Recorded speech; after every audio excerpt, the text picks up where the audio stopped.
ಹರಿ ಓಂ.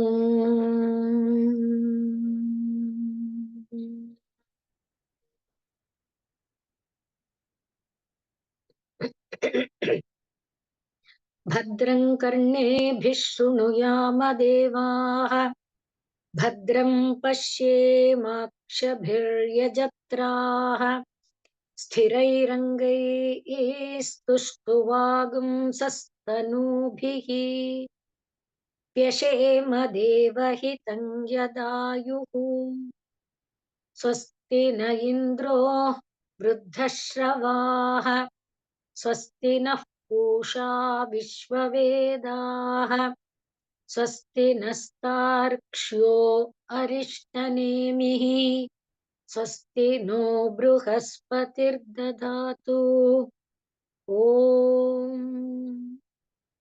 शान्ति शान्ति शान्तिः।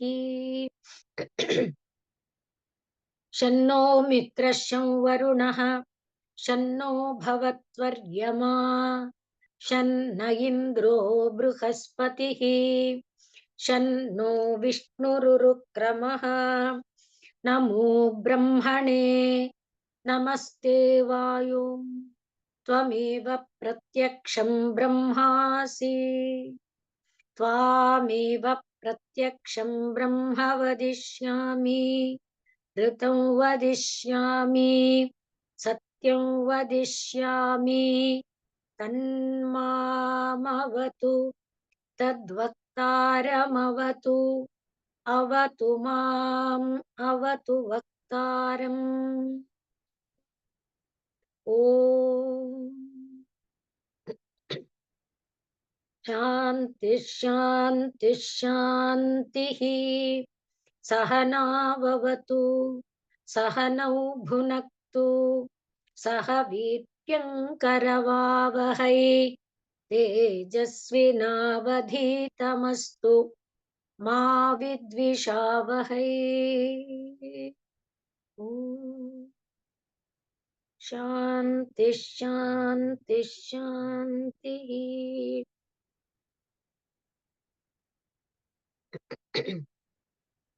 ಎಂಟನೇ ಮಂತ್ರ. ತ್ರಿಡುನ್ನತಂ ಸ್ಥಾಪ್ಯ ಸಮಂ ಶರೀರಂ ಹೃದೀಂದ್ರಿಯಾಣಿ ಮನಸಾ ಸನ್ನಿವೇಶ್ಯ ಬ್ರಹ್ಮೋಡುಪೇನ ಪ್ರತರೇತ ವಿದ್ವಾನ್ ಶ್ರೋತಾಂಸಿ ಸರ್ವಾಣಿ ಭಯಾವಹಾನಿ. ನಾವು ಹಿಂದಿನ ದಿನದ ಮಂತ್ರದಲ್ಲಿ ನೋಡಿದ್ದೇನಾಗಿತ್ತಂದ್ರೆ, ಯಾರು ಸೃಷ್ಟಿಗೆ ಕಾರಣಕರ್ತನಾಗಿದ್ದಾನೋ, ಬ್ರಹ್ಮಾಂಡಾತ್ಮಕ ವಿಶ್ವಾಂಡಾತ್ಮಕವಾಗಿರುವ ಸೃಷ್ಟಿಗೆ ಮೂಲ ಸ್ರೋತ ಆಗಿದಾನೋ ಆ ಬ್ರಹ್ಮನನ್ನ, ಅವನು ಸನಾತನನಾದಂಥ ಬ್ರಹ್ಮ, ಅವನನ್ನ ನಾವು ಸಂತೋಷಗೊಳಿಸಬೇಕು ಅಥವಾ ಅವನಿಗೆ ಅರ್ಪಿತವಾಗುವಂತೆ ಎಲ್ಲ ಚಟುವಟಿಕೆಯನ್ನ ಮಾಡಬೇಕು.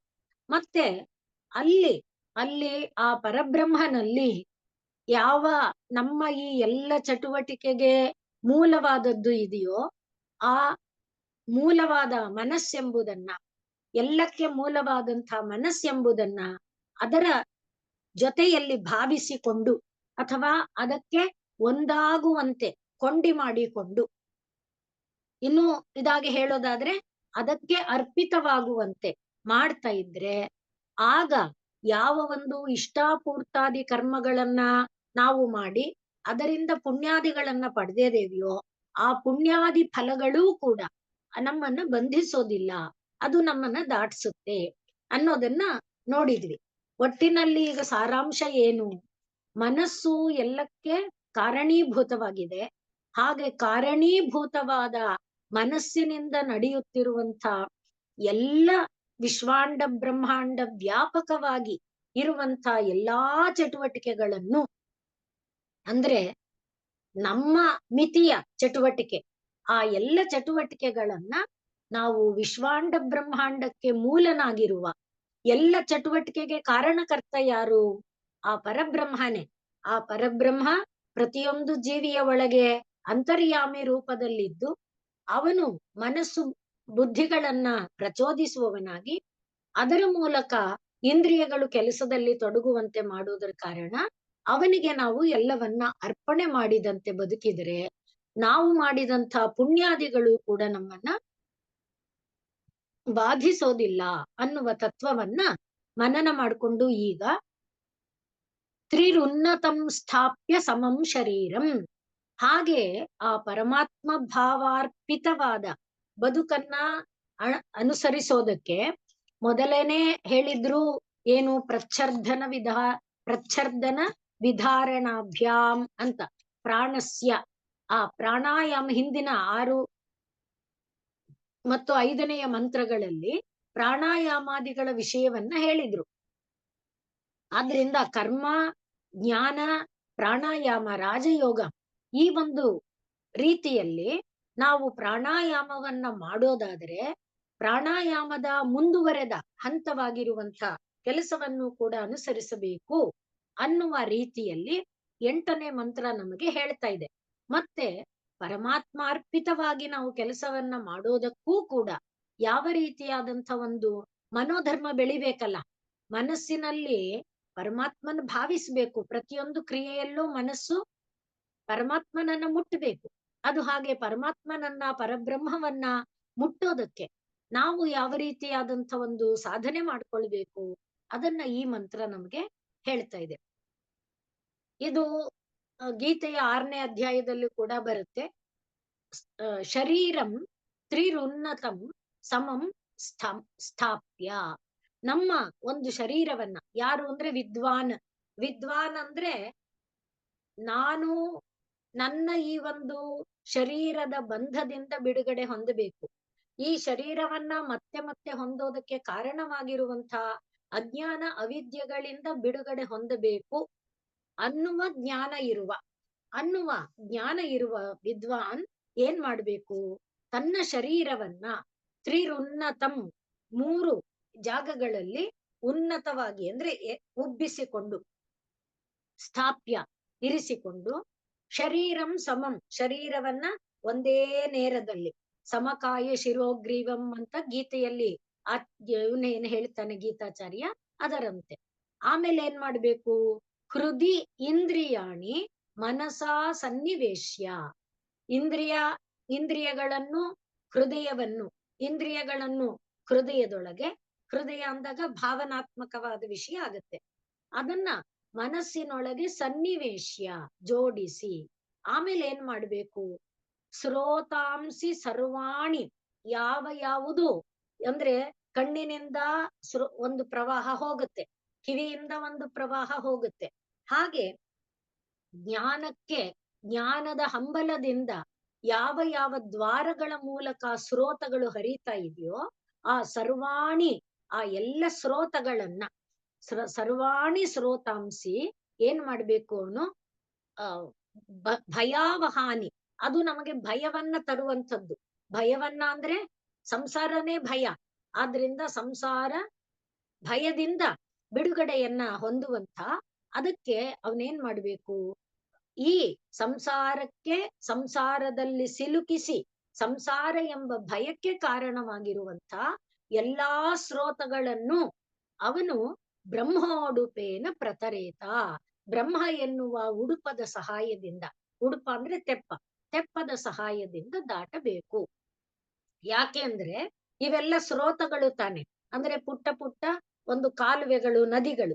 ಆದ್ರಿಂದ ಈ ಪುಟ್ಟ ಕಾಲುವೆಗಳು, ನದಿಗಳನ್ನ ಬ್ರಹ್ಮ ಎಂಬ ಉಡುಪದ ಸಹಾಯದಿಂದ ದಾಟಬೇಕು ಅನ್ನುವುದು ಈ ಮಂತ್ರದ ಅರ್ಥ.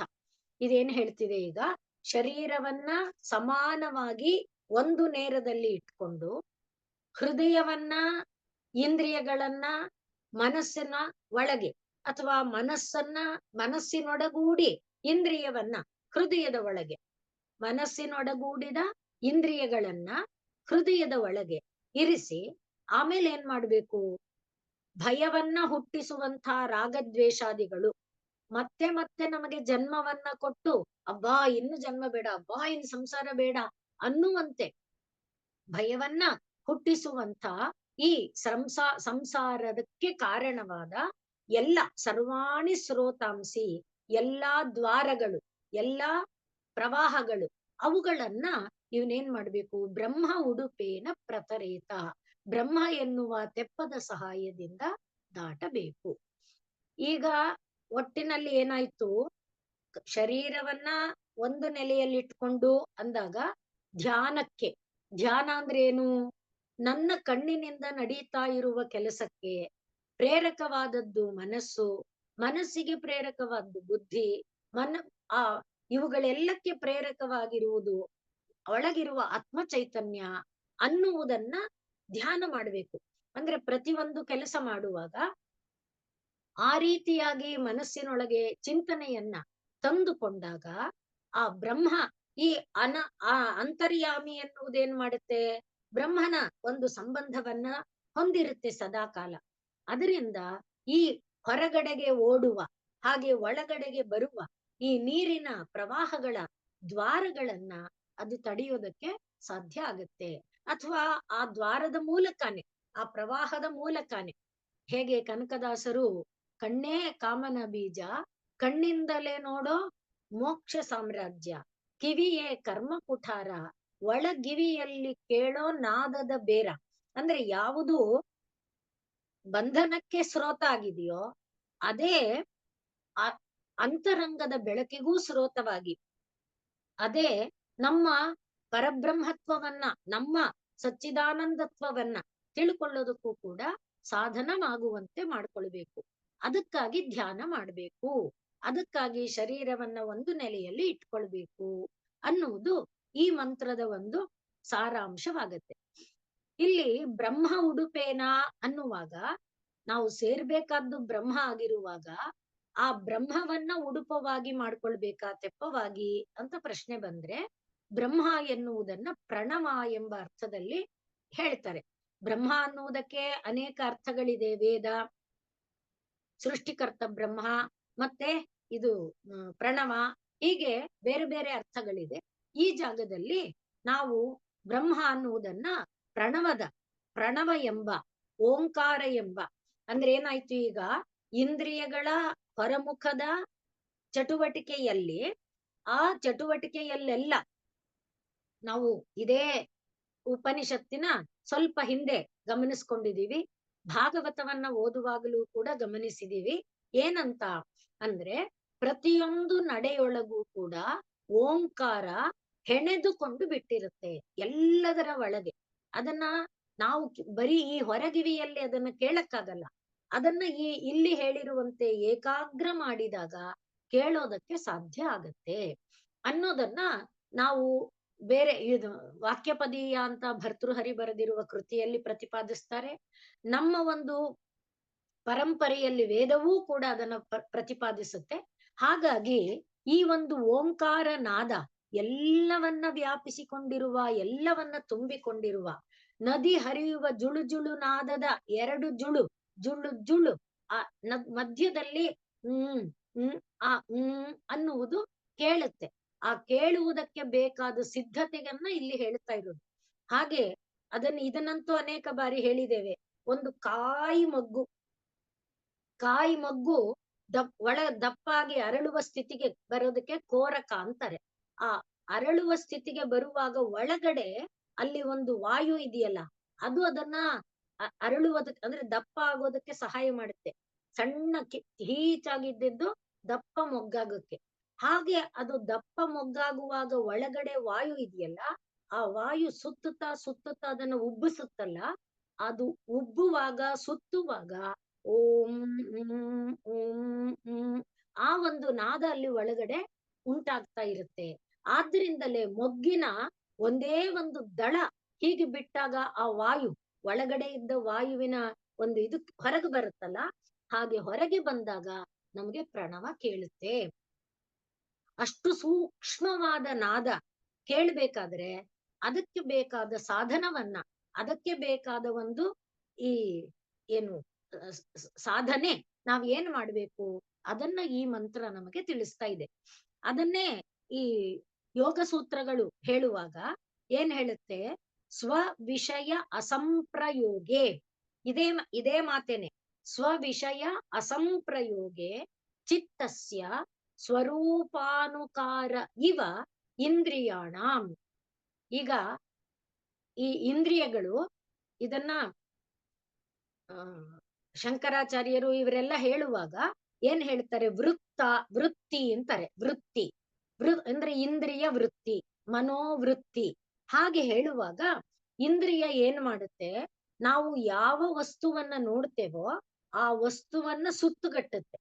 ಅಂದ್ರೆ ವೃತ್ತಿ ಅಂದ್ರೆ ಪಾತಿ, ಗಿಡ ನಾವು ವೃತ್ತ ಅಂದ್ರೆ ಸರ್ಕ್ಯುಲರ್ ಪಾತಿ ಮಾಡಿದ್ರೆ ವೃತ್ತಾಕಾರ ಆಗುತ್ತೆ, ಸ್ಕ್ವೇರ್ ಪಾತಿ ಮಾಡಿದ್ರೆ ಸ್ಕ್ವೇರ್ ಆಗುತ್ತೆ, ಟ್ರಯಾಂಗುಲರ್ ಪಾತಿ ಮಾಡಿದ್ರೆ ಆ ತರಹ ಈ ಇಂದ್ರಿಯ ಯಾವ ವಸ್ತುವನ್ನ ನೋಡುತ್ತೋ, ಯಾವ ವ್ಯಕ್ತಿಯನ್ನ ನೋಡುತ್ತೋ, ಯಾವ ಪದಾರ್ಥವನ್ನ ನೋಡುತ್ತೋ, ಮೊದಲಿಗೆ ಈ ಕಿರಣ, ಕಣ್ಣಿಂದ ಹೊರಟ ಕಿರಣ ಅದಷ್ಟನ್ನ ವ್ಯಾಪಿಸಿಕೊಳ್ಳುತ್ತೆ. ವ್ಯಾಪಿಸಿಕೊಂಡ್ಮೇಲೆ ಅದನ್ನ ಪೂರ್ತಿ ಸುತ್ತುಗಟ್ಟಿಕೊಳ್ಳುತ್ತೆ. ಹಾಗೆ ಪೂರ್ತಿ ಸುತ್ತುಗಟ್ಟಿದ್ದನ್ನ ಒಳಗೆ ತರುತ್ತೆ. ಹಾಗೆ ಮಾಡೋದಕ್ಕೆ ಮನಸ್ಸು ಕೂಡ ಅದೇ ರೀತಿ. ಅದರಿಂದ ಮನೋವೃತ್ತಿ ಅಂತ ಹೇಳ್ತಾರೆ. ಆ ರೀತಿಯಲ್ಲಿ ಈಗ ಇಲ್ಲಿ ಏನ್ ಹೇಳ್ತಿದ್ದಾರೆ, ಚಿತ್ತಸ್ಯ ಸ್ವರೂಪಾನುಕಾರ ಇವ ಇಂದ್ರಿಯಾಣಂ. ಇಂದ್ರಿಯಗಳು ವಿಷಯಗಳ ಒಂದು ವೃತ್ತವನ್ನ ಸುತ್ತಕೊಂಡು ಅದು ತರುತ್ತಲ್ಲ ಒಳಗಡೆ, ಆಗ ನಮಗೆ ಆ ಇಂದ್ರಿಯ ನನಗೆ ಪ್ರೀತಿಕರವಾದ್ದು, ನನಗೆ ಇಷ್ಟವಲ್ಲದ್ದು, ನನ್ನನ್ನ ಇದು ದ್ವೇಷಿಸುವಂಥದ್ದು, ಇದು ನನಗೆ ಅನುಪಕಾರಿಯಾದ್ದು, ಇದು ನನಗೆ ಉಪಕಾರಿಯಾದ್ದು, ಈ ರೀತಿಯಾದ ಭಾವನೆಗಳನ್ನೆಲ್ಲ ತರುತ್ತಲ್ಲ. ಇಂದ್ರಿಯ ಮಾಡೋದೇನು, ಸುತ್ತುಕೊಳ್ಳೋದಷ್ಟೇ, ವಿಷಯವನ್ನ ಒಳಗೆ ತರೋದಷ್ಟೇ.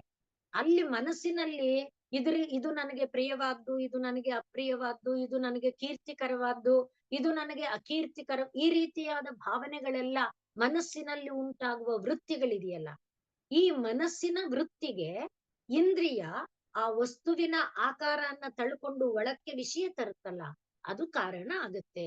ಈಗ ನೋಡಿ ಅಲ್ಲಿ ಏನ್ ಹೇಳ್ತಿದ್ದಾರೆ, ಈ ಸ್ರೋತಾಂಸಿ, ಇಂದ್ರಿಯಗಳ ಮೂಲಕ ಹೊರಟ ಸ್ರೋತ, ನೀರಿನ ಇದೆ ಅದು ತಾನೆ. ನೀರಿಗೆ ಏನಪ್ಪಾ ಆಕಾರ ಅಂದ್ರೆ ಯಾವ ಪಾತ್ರೆಯಲ್ಲಿ ಇರುತ್ತೆ ಆ ಪಾತ್ರೆಯಂತೆ ಆಕಾರ. ಅದರಂತೆ ಇದು ಯಾವ ಒಂದು ವಸ್ತುವನ್ನ ನೋಡುತ್ತೋ ಅದರ ಆಕಾರಕ್ಕೆ ತಗೊಂಡ್ಬಿಡುತ್ತೆ. ಆಗ ಚಿತ್ತಸ್ಯ ಸ್ವರೂಪ ಅನುಕಾರ ಇವ ಇಂದ್ರಿಯಾಣಂ. ಇಂದ್ರಿಯಗಳು ಚಿತ್ತದ ಸ್ವರೂಪ ಏನಿದೆ ರಾಗ. ಆದ್ರಿಂದ ನಮ್ಗನ್ಸೋದೇನಂದ್ರೆ ಕಣ್ಣು ನೋಡಿದ ತಕ್ಷಣ ನಂಗೆ ಇದಿಷ್ಟ, ಕಿವಿ ಕೇಳಿದ ತಕ್ಷಣ ಇದ್ ನಂಗೆ ಇಷ್ಟ ನಿರ್ಣಯ ಮಾಡುತ್ತೆ ಅಂತ. ಆದ್ರೆ ಕಣ್ಣು ಕಿವಿ ನಿರ್ಣಯ ಮಾಡ್ತಿಲ್ಲ, ನಿರ್ಣಯ ಮಾಡ್ತಾ ಇರೋದು ಮನಸ್ಸು. ಮನಸ್ಸಿನ ಈ ಆಕಾರವನ್ನ ಇಂದ್ರಿಯಗಳು ಹೊರಕ್ಕೆ ತರ್ತಾ ಇದೆ.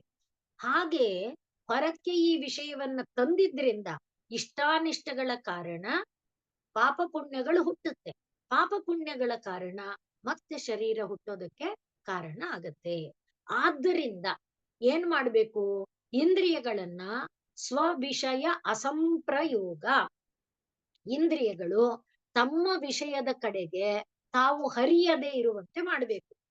ಅಂದ್ರೆ ಕಣ್ಣು ರೂಪದ ಕಡೆಗೆ ಹರಿಯದೇ ಇರುವಂತೆ, ಕಿವಿ ಶಬ್ದಗಳ ಕಡೆಗೆ ಹರಿಯದೇ ಇರುವಂತೆ ಅನ್ನುವುದನ್ನ ನಮಗೆ ಯೋಗ ಸೂತ್ರದಲ್ಲಿ ಪತಂಜಲಿಗಳು ತಿಳಿಸ್ತಾರೆ. ಅಂದ್ರೆ ಈ ಒಂದು ಸೂತ್ರ, ಈ ಒಂದು ಮಂತ್ರ ಏನ್ ಹೇಳ್ತಿದೆ ಅದೇ, ಅದನ್ನೇ ವಿಷ್ಣು ಪುರಾಣ ಇನ್ನೂ ತುಂಬಾ ಸರಳ ಮಾಡಿ ಹೇಳುತ್ತೆ. ಏನು, ಶಬ್ದಾದಿಷು ಅನುಶಕ್ತಾನಿ.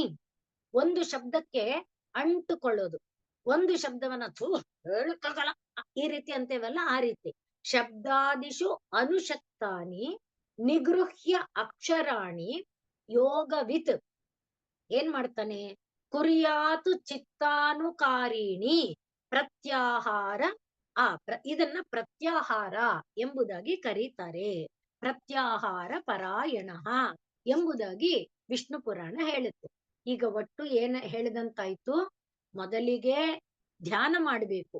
ಧ್ಯಾನ ಮಾಡಿರುವಾಗ ಇಂದ್ರಿಯಗಳು ಹೊರಮುಖಕ್ಕೆ ಓಡುವುದನ್ನ ಪ್ರತ್ಯಾಹಾರ, ಒಳಕ್ಕೆ ಎಳ್ಕೊಳ್ಬೇಕು. ಆ ಶಬ್ದದ ಅರ್ಥ ಸಿಂಪಲ್. ಆ ಒಳಕ್ಕೆ ಎಳ್ಕೊಂಡ್ಮೇಲೆ ಏನ್ ಮಾಡ್ಬೇಕು, ಚಿತ್ತದ ಆಕಾರಕ್ಕೆ ಅದನ್ನ ತಂದ್ಬಿಡ್ಬೇಕು. ಚಿತ್ತದ ಆಕಾರಕ್ಕೆ ಶಬ್ದವನ್ನು, ಸ್ಪರ್ಶವನ್ನು, ರೂಪವನ್ನು, ರಸವನ್ನು, ಗಂಧವನ್ನು ಎಲ್ಲವನ್ನು ಚಿತ್ತದ ಆಕಾರಕ್ಕೆ ತಂದ್ಬಿಡ್ಬೇಕು. ಹಾಗೆ ತಂದಾಗ ದಶ ಏತಾನಿ ಇಂದ್ರಿಯೋಕ್ತಾನಿ ದ್ವಾರಾಣಿ, ಈ 10 ಇಂದ್ರಿಯ ಬಾಗಿಲುಗಳಿದೆಯಲ್ಲ ಅವುಗಳ ಮೂಲಕ ಏನು ಆಹಾರವನ್ನ ಇದು ತರ್ತಾ ಇತ್ತು, ಆ ಆಹಾರಗಳು ಮನಸ್ಸಿಗೆ ಸಿಕ್ಕೋದಿಲ್ಲ. ಆಹಾರಗಳು ಮನಸ್ಸಿಗೆ ಸಿಕ್ಕದೇ ಇದ್ದಾಗ ಮನಸ್ಸಿನಲ್ಲಿ ವೃತ್ತಿ ಎಂಬುದು ಉಂಟಾಗೋದಿಲ್ಲ. ಅದನ್ನ ಇಲ್ಲಿ ಹೇಳ್ತಾ ಇದ್ದಾರೆ. ಆದ್ರಿಂದ ನಾವು ಅನುಸರಿಸುವ ಮಾರ್ಗ, ಮೊದಲು ಹೇಳಿದಂತೆ ಹಿಂದಿನ ಮಂತ್ರಗಳಲ್ಲಿ ಕರ್ಮ ಇರಬಹುದು, ಜ್ಞಾನ ಇರಬಹುದು, ಯೋಗ ಇರಬಹುದು. ಯಾವುದೇ ಮಾರ್ಗವನ್ನ ಆಶ್ರಯಿಸಿದರೂ ಧ್ಯಾನ ಎಂಬುದು ಮುಖ್ಯವಾದದ್ದು. ಮನೆಗಳಲ್ಲಿ ನಾವು ಕೆಲಸ ಮಾಡುವಾಗ ಮನೇಲಿ ಹಿರಿಯ ಧ್ಯಾನ ಇಟ್ಕೊಂಡ್ ಮಾಡು, ಯಾವ ಧ್ಯಾನದಲ್ಲಿ ಮಾಡ್ತಿದೀಯಾ ಅಂತ ಕೆಲಸ ಮಾಡುವಾಗ ಹೇಳ್ತಾರೆ. ಕಸ ಗುಡಿಸೋದೋ, ಪಾತ್ರೆ ತೊಳೆಯೋದೋ ಏನೋ ಮಾಡುವಾಗ ಯಾವುದೋ ಒಂದು ಬಿದ್ದೋಯ್ತು, ಯಾವುದೋ ಒಂದು ಒಡೆದೋಯ್ತು, ಆಗ ಮನೆಯಲ್ಲಿರೋ ಹಿರಿಯರು ಏನಂತಾರೆ, ಏನ್ ಜ್ಞಾನ ಇಟ್ ಮಾಡ್ಬಾರ್ದಾ ಅಂತ ಹೇಳ್ತಾರೆ. ಅಲ್ಲಿ ಆ ಧ್ಯಾನ ಅನ್ನುವುದು ನಾವು ಮಾಡುವ ಪ್ರತಿ ಕೆಲಸದೊಳಗೂ ಮುಖ್ಯ. ಅಂದ್ರೆ ಮನೆಯಲ್ಲಿ ಪರಂಪರೆಯಲ್ಲಿ ಅದ್ ಬಂದಿದೆ. ಆ ರೀತಿಯಲ್ಲಿ ಇಲ್ಲಿ ನಾವು ಅನುಸರಿಸುವ, ಅಂದ್ರೆ ನಾವು ಈ ಶರೀರದ ಮೇಲಿನ ಮೋಹವನ್ನ, ಶರೀರ ನಾನು ಎಂಬ ಜ್ಞಾನವನ್ನ ಕಳೆದುಕೊಳ್ಳುವುದಕ್ಕೆ ಬೇಕಾದ ಜ್ಞಾನವನ್ನ ಪಡೆದುಕೊಳ್ಳಕ್ಕೆ ಏನ್ ಮಾಡ್ಬೇಕು ಅಂದ್ರೆ, ಅದು ಯಾವುದೇ ಆಗಿದ್ರು, ನಾವು ಅನುಸರಿಸೋ ಮಾರ್ಗ ಯಾವುದೇ ಆಗಿದ್ರು ಧ್ಯಾನ ಅನ್ನುವುದು ಬೇಕೇ ಬೇಕು. ಹಾಗೆ ಧ್ಯಾನ ಮಾಡುವಾಗ ಮೊದಲಿಗೆ ಏನ್ ಮಾಡ್ಬೇಕು, ವಿಷಯಗಳು, ವಿಷಯಗಳಿಂದ ಇಂದ್ರಿಯಗಳನ್ನ ಒಳಕ್ಕೆ ಸೆಳೆಕೊಂಡು ಇಂದ್ರಿಯಗಳನ್ನ ಮನಸ್ಸಿನೊಡಗೂಡಿ ಹೃದಯದ ಒಳಗೆ ಇರಿಸಬೇಕು. ಹೃದಯದ ಒಳಗೆ ಇರಿಸಿದಾಗ, ಯಾಕೆ ಅಂದ್ರೆ ಹೃದಯ ಎಲ್ಲ ಭಾವನೆಗಳಿಗೆ, ಎಲ್ಲ ಮಿಡಿತ ಅಂದ್ರೆ ಸ್ಪಂದನೆ, ಎಲ್ಲ ಸ್ಪಂದನೆಗಳಿಗೆ ಹೃದಯ ಮೂಲ ಸ್ರೋತ, ಹೃದಯ ಮೊದಲ ಜಾಗ. ಆದ್ರಿಂದ ಆ ಹೃದಯದ ಒಳಗೆ ಆ ಭಾವವನ್ನ ಇಟ್ರೆ ಆ ಹೃದಯ ಏನ್ ಮಾಡುತ್ತೆ, ಎಲ್ಲ ಭಾವಗಳನ್ನ ಏಕಾಗ್ರಗೊಳಿಸಿ ಅದು ತಗೊಂಡು ಹೋಗಿ ನಾವು ಓಂಕಾರವನ್ನ ಏನು ಧ್ಯಾನ ಮಾಡೋದಕ್ಕೆ ಹೊರಟಿದ್ದೇವೆ ಅಲ್ಲಿ ಅದು ಲಯಗೊಳಿಸುತ್ತೆ. ಮತ್ತೆ ಮನಸ್ಸು ಇಂದ್ರಿಯಗಳು ಆ ರೀತಿ ಏಕಾಗ್ರ ಆದಾಗ ನಾವ್ ಹೇಳಿದ್ವಲ್ಲ, ಈ ಸಣ್ಣ ಓಂ ಅನ್ನುವ ಕೇಳೀ ಕೇಳದಂತಿರುವ ಶಬ್ದ ಕೇಳುವುದಕ್ಕೆ ಶಕ್ತಿ ಬರುತ್ತೆ, ಸಾಮರ್ಥ್ಯ ಬರುತ್ತೆ. ಈಗ ಬ್ರಹ್ಮ ಅಂದ್ರೆ ನಾವು ಹೇಳ್ಕೊಂಡಿದ್ದೇನಂತ ಆಯ್ತು, ಪ್ರಣವ ಅಂತ. ಪ್ರಣವ ಅಂದ್ರೆ ಪ್ರಕರ್ಷೇಣ ನೂಯತೆ, ಸ್ತೂಯತೆ ಅಂತ ಇನ್ನೊಂದರ್ಥ. ಅಂದ್ರೆ ಪರಬ್ರಹ್ಮ ವಸ್ತುವನ್ನ ಸ್ತೋತ್ರ ಮಾಡೋದು. ಸ್ತೋತ್ರ ಮಾಡೋದು ಅನ್ನುವಾಗ ನಾಮ ಸಂಕೀರ್ತನೆ ಆಗ್ಬಹುದು, ಅಷ್ಟೋತ್ತರ ಇರಬಹುದು, ಸಹಸ್ರನಾಮ ಇರಬಹುದು. ಈ ಎಲ್ಲವೂ ಕೂಡ ಶ್ರೀರಾಮಕೃಷ್ಣರು ಹೇಳಿರುವಂತೆ ನಾಮ ನಾಮಿ ಒಡನೆ ಒಂದಾಗಿ, ಅಂದ್ರೆ ನಾರಾಯಣ ಅಂದ ಕೂಡಲೇ ನಮಗೆ ಶಂಖ ಚಕ್ರ ಗದಾ ರೂಪಿಯಾದ ಎತ್ತರದ ಒಂದು ಕಲ್ಪನೆ, ಚಿತ್ರ. ನಾಮದ ಜೊತೆಯಲ್ಲಿ ವಸ್ತು. ಇದು ನೋಡಿ, ಪ್ರಪಂಚದ ವಸ್ತುಗಳೆಲ್ಲ ನಮಗ್ ಸುಲಭ ಆಗತ್ತೆ, ಈ ವಸ್ತು ನಮಗ್ ಸುಲಭ ಆಗಲ್ಲ. ಯಾಕೆ ಅಂದ್ರೆ ಈಗ ಹಸು ಅಂದ್ ಕೂಡ್ಲೆ ನೋಡಿ, ಹಸು ಅನ್ನೋ ವೇಳೆಗೇನೆ ಕಣ್ ಮುಂದೆ ಚಿತ್ರ ಬಂದ್ಬಿಡುತ್ತೆ. ಮರ ಅಂದ ಕೂಡ್ಲೆ ಚಿತ್ರ ಬಂದ್ಬಿಡುತ್ತೆ, ಹಲಸಿನ ಮರ ಅಂದ್ರೆ ಒಂದ್ ಚಿತ್ರ ಹೀಗೆ. ಯಾಕೆ ಅಂದ್ರೆ ಇದು ಆಡಿ ಆಡಿ ಆಡಿ ನೋಡಿ ನೋಡಿ ನೋಡಿ ಏನಾಗಿದೆ, ತಕ್ಷಣದಲ್ಲಿ ಆ ಮುದ್ರೆ ಬೀಳುತ್ತೆ.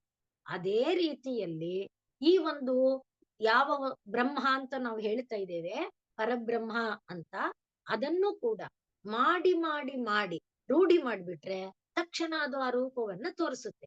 ಇಲ್ಲದೆ ಇದ್ರೆ ತಕ್ಷಣ ಆ ರೂಪ ಬರಲ್ಲ. ನಾರಾಯಣ ಅಂತ ನಾ ಎಷ್ಟೊಂದ್ಸಲಿ ಹೇಳಿದೀನಿ, ರಾಮ ಕೃಷ್ಣ ಗೋವಿಂದ ನಾರಾಯಣ ಏನ್ ಅಂದ್ರೆ ಹಾಗಲ್ಲ. ಅದು ಗೋವಿಂದ ಅನ್ನುವಾಗ ಮನಸ್ಸಿನೊಳಗೆ ಆ ಗೋವಿಂದನ ರೂಪವನ್ನ ಕಲ್ಪಿಸಿಕೊಂಡು ಗೋವಿಂದ ನಾರಾಯಣ ಹಾಗೆ ಮೊದಲು ಅಭ್ಯಾಸ ಮಾಡ್ಬೇಕು.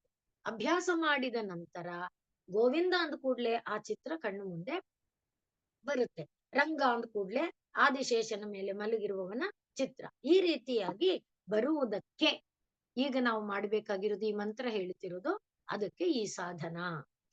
ಆದ್ರೆ ಈಗ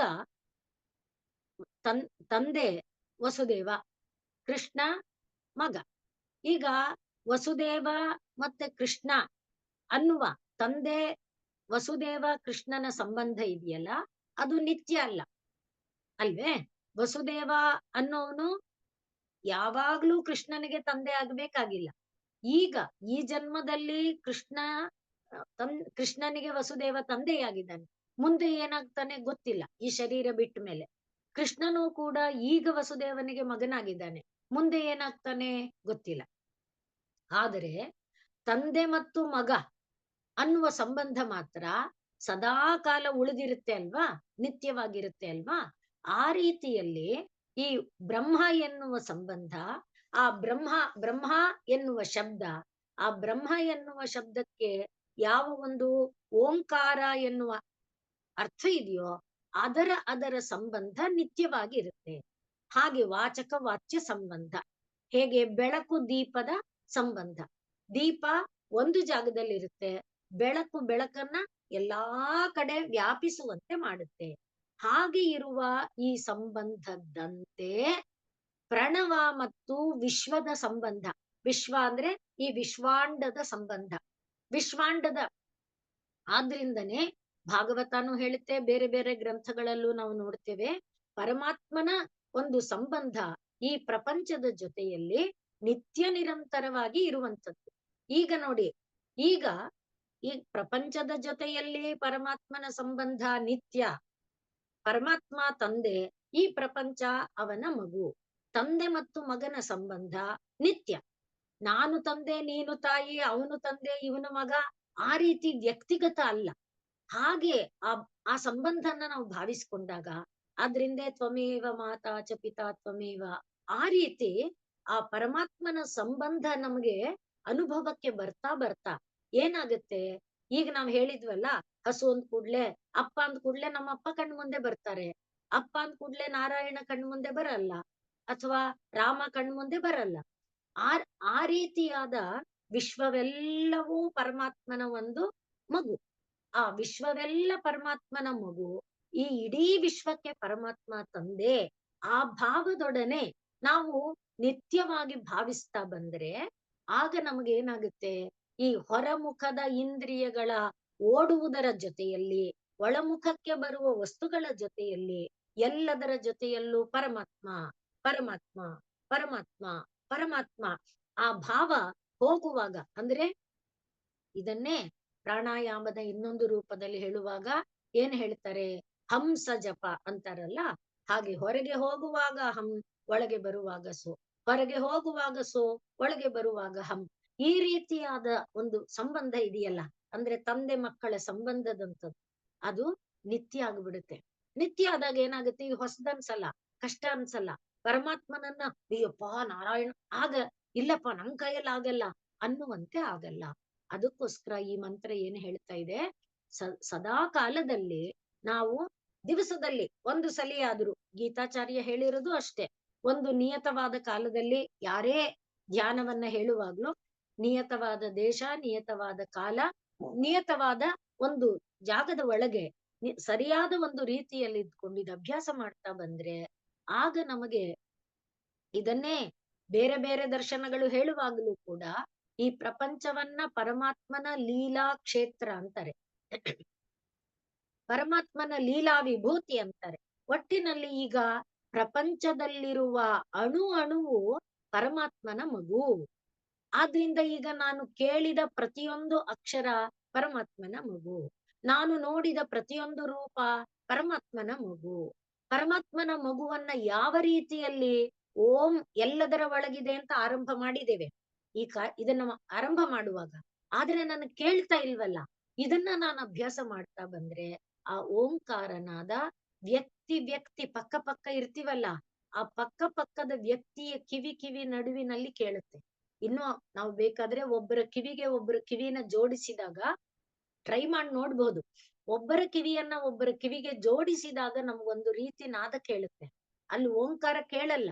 ಅದನ್ನೇ ನಾವು ಅಭ್ಯಾಸ ಅಂದ್ರೆ ಗಮನ ಇಟ್ಟು ಏಕಾಗ್ರದಿಂದ ನೋಡಿದಾಗ ಸಣ್ಣ ಎಳೆಯಾಗಿ ಕೇಳುತ್ತೆ.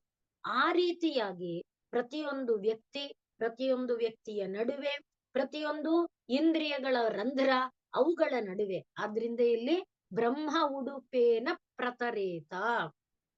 ಅದರಿಂದ ಪ್ರಪಂಚದಲ್ಲಿರುವಂತ ಈ ವಾಚ್ಯವಾಚಕ ಭಾವವನ್ನ, ಈ ಒಂದು ಬೆಳಕು ದೀಪದ ಭಾವವನ್ನ ನಾವು ಈ ಒಂದು ಧ್ಯಾನದ ಮೂಲಕ ಭಾವಿಸಿದಾಗ ನಮಗೆ ಈ ದ್ವಾರಗಳಿಂದ ಸುಲಭವಾಗಿ ಹೊರಗೋದ್ರೂ ಒಳಗ್ ಬಂದ್ರು ಭಯ ಇಲ್ಲ, ಹೊರಗೋದ್ರೂ ಪರಬ್ರಹ್ಮ, ಒಳಗ್ ಬಂದ್ರು ಪರಬ್ರಹ್ಮ, ಯಾವುದು ಭಯವನ್ನ ಉಂಟು ಮಾಡೋಲ್ಲ. ಅದನ್ನೇ ಹಿಂದಿನ 2 ಮಂತ್ರದಲ್ಲೂ ಕೂಡ ಹೇಳಿದ್ದು.